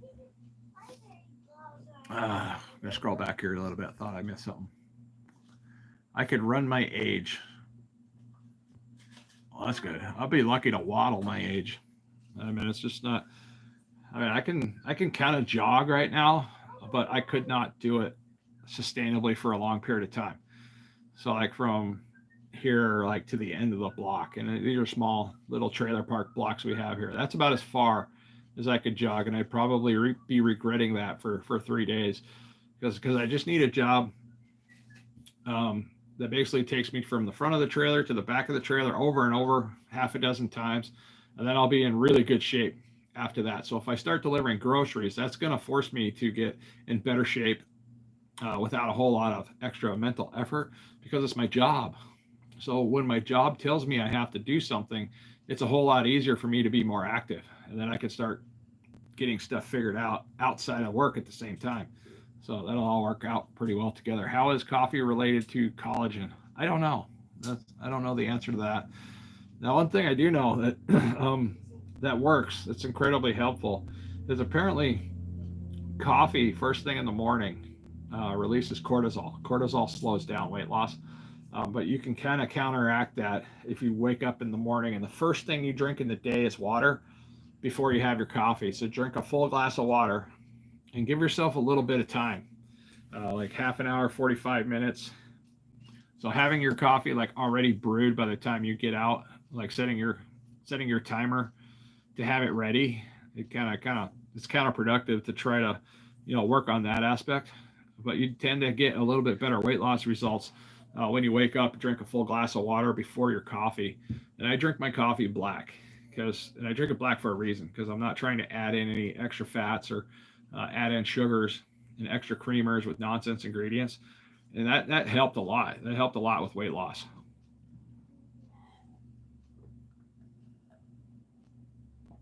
Mm. Yeah, we don't need to be on that junk food. All right, guys. Yeah, man, this has been 3 hours and 40 minutes. I've been yammering on. I mean, this started out all the way across town, and I was giving people updates on my job.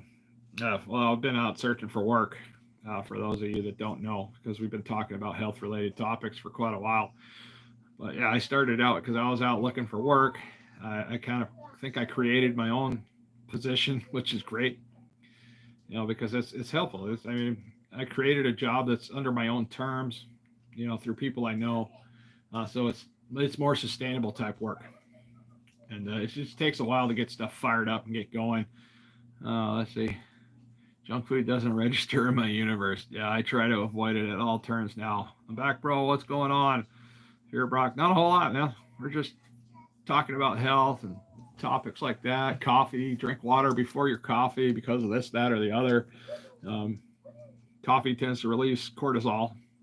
So, collagen and Zen coffee. Oh, okay. There's collagen and Zen coffee. That's got to be some weird coffee I don't know of.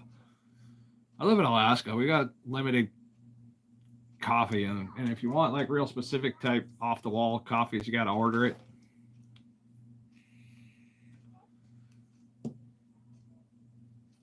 Comment on suing the military for messing with their health. Why would I want to sue the military? That's not a winning situation. Trying to sue the military. I mean, for one, even if you were successful, what would you do with your life after that?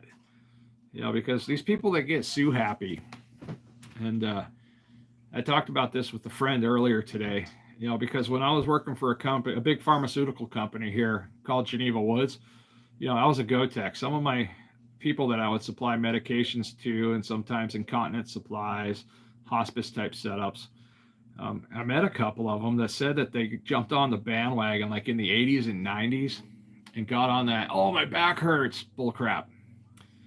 Well, those people are living a freaking miserable life because, the insurance companies, the ones that are paying these people to basically live at home with a fake back injury, they stage up outside the houses at times, and they're pointing cameras at them, looking for any excuse to dump these people off the insurance policies or whatever they might be riding on.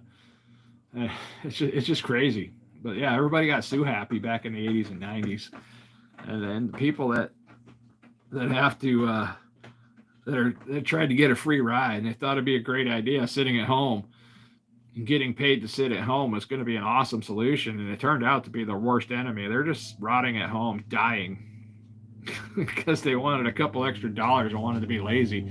Now they can't get out. And they can't go outside. They're so far gone that it's pointless for them to even try anymore. So they're just sitting at home and dying. Let's see, in 2 years I'm going to be at Camp Lejeune, becoming a Marine. Well, I wish you luck.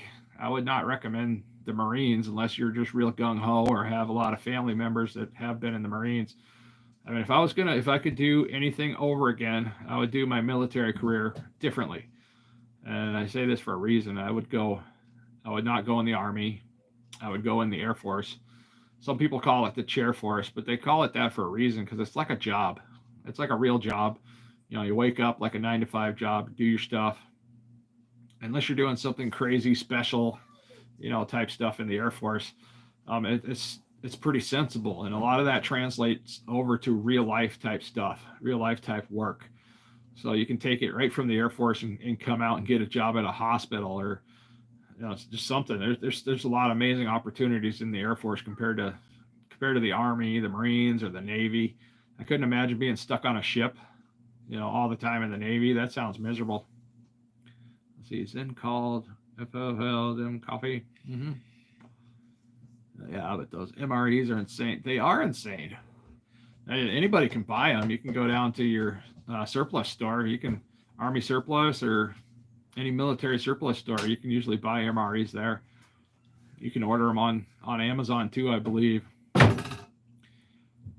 I mean, all the military branches serve a purpose, but yeah, if I was going to do it all over again, I would have gone in the Air Force, hands down. No questions asked. Not because it's any easier, any harder. It's just because there's a lot more lifelong possibilities once you get out of the Air Force. And I recommend that. Been recommending the Air Force to my son too, because he's tossing it around. He's doing a ROTC, and he's doing really well. He's already been promoted to battalion commander, so he's already a step ahead of a lot of people that are in basic training right now. Ladies, we need that to lift our skin. Collagen, yeah, collagen does do a lot of stuff.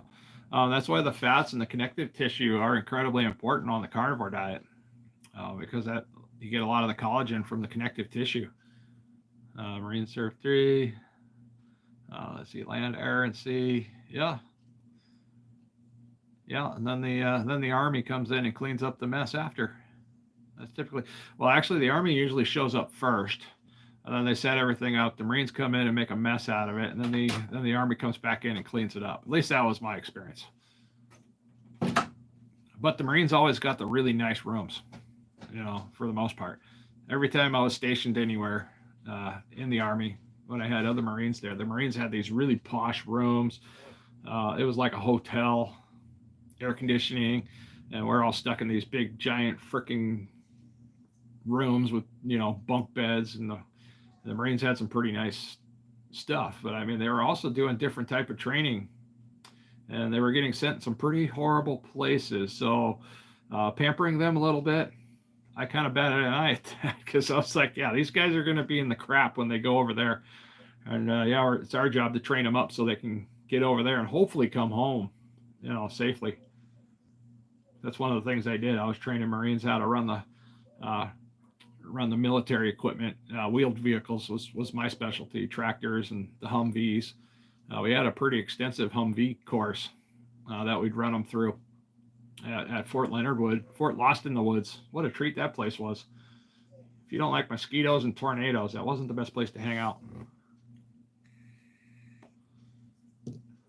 Yeah, absolutely. They got a give and take there when it comes to how they're treated. Yeah, when they're stateside, they're treated pretty well. I mean, I always admired how well they were taken care of, and jealous most times, because I was in a crappy situation. They were in a really nice setup there. But yeah, I was always in a crappy, multiple humans everywhere, and they were in these nice rooms. Sometimes there were 2 people per room. Sometimes their room was just divided by a bathroom, so it was a community bathroom where they could go, one person would be on one side, the other person would be on the other side with a door, where they could, go in and out of the bathroom. And that worked out pretty good for them. But yeah, I was jealous of those situations. I hung out and partied with them in those rooms, and it was a good time. And I think 18 until what age can you join the Air Force? Yeah, I usually join around 18. Anything over 18 years old.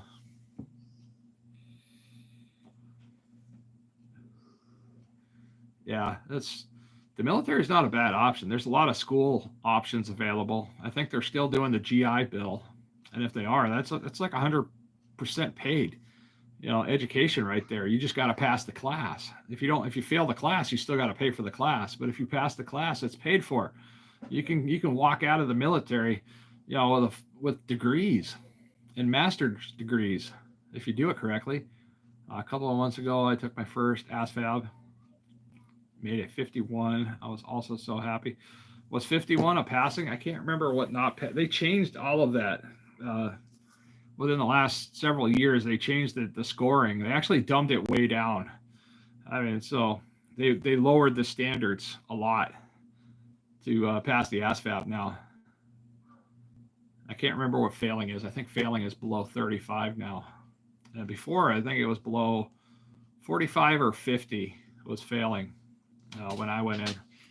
I can't remember what I scored. It was pretty well up there. I had a choice of pretty much anything I wanted to do. I had a big laundry list of stuff to choose from. But when I went in the military, I was looking to go in for a truck driving job. That was it. That was the only thing I was interested in, was running trucks and equipment around, wheeled vehicle type stuff. I wanted to get into the tanks, but then they got me into communications instead. So I learned how to, talk on the military radios, because communication is important. You got to be able to talk to people from far away. Let's see. To get in the Marines, you have to make a 30. Okay, so I think 30 is the bottom line for all the military forces now for the ASVAB. I think that's what it dropped down to. Let's see. Keep it real and amazing. Never heard of coffee has collagen. I think it's a specific type of coffee that he's talking about. Where did you see that?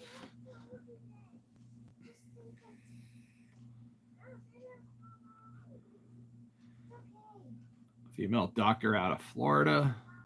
Not sure what that's in response to.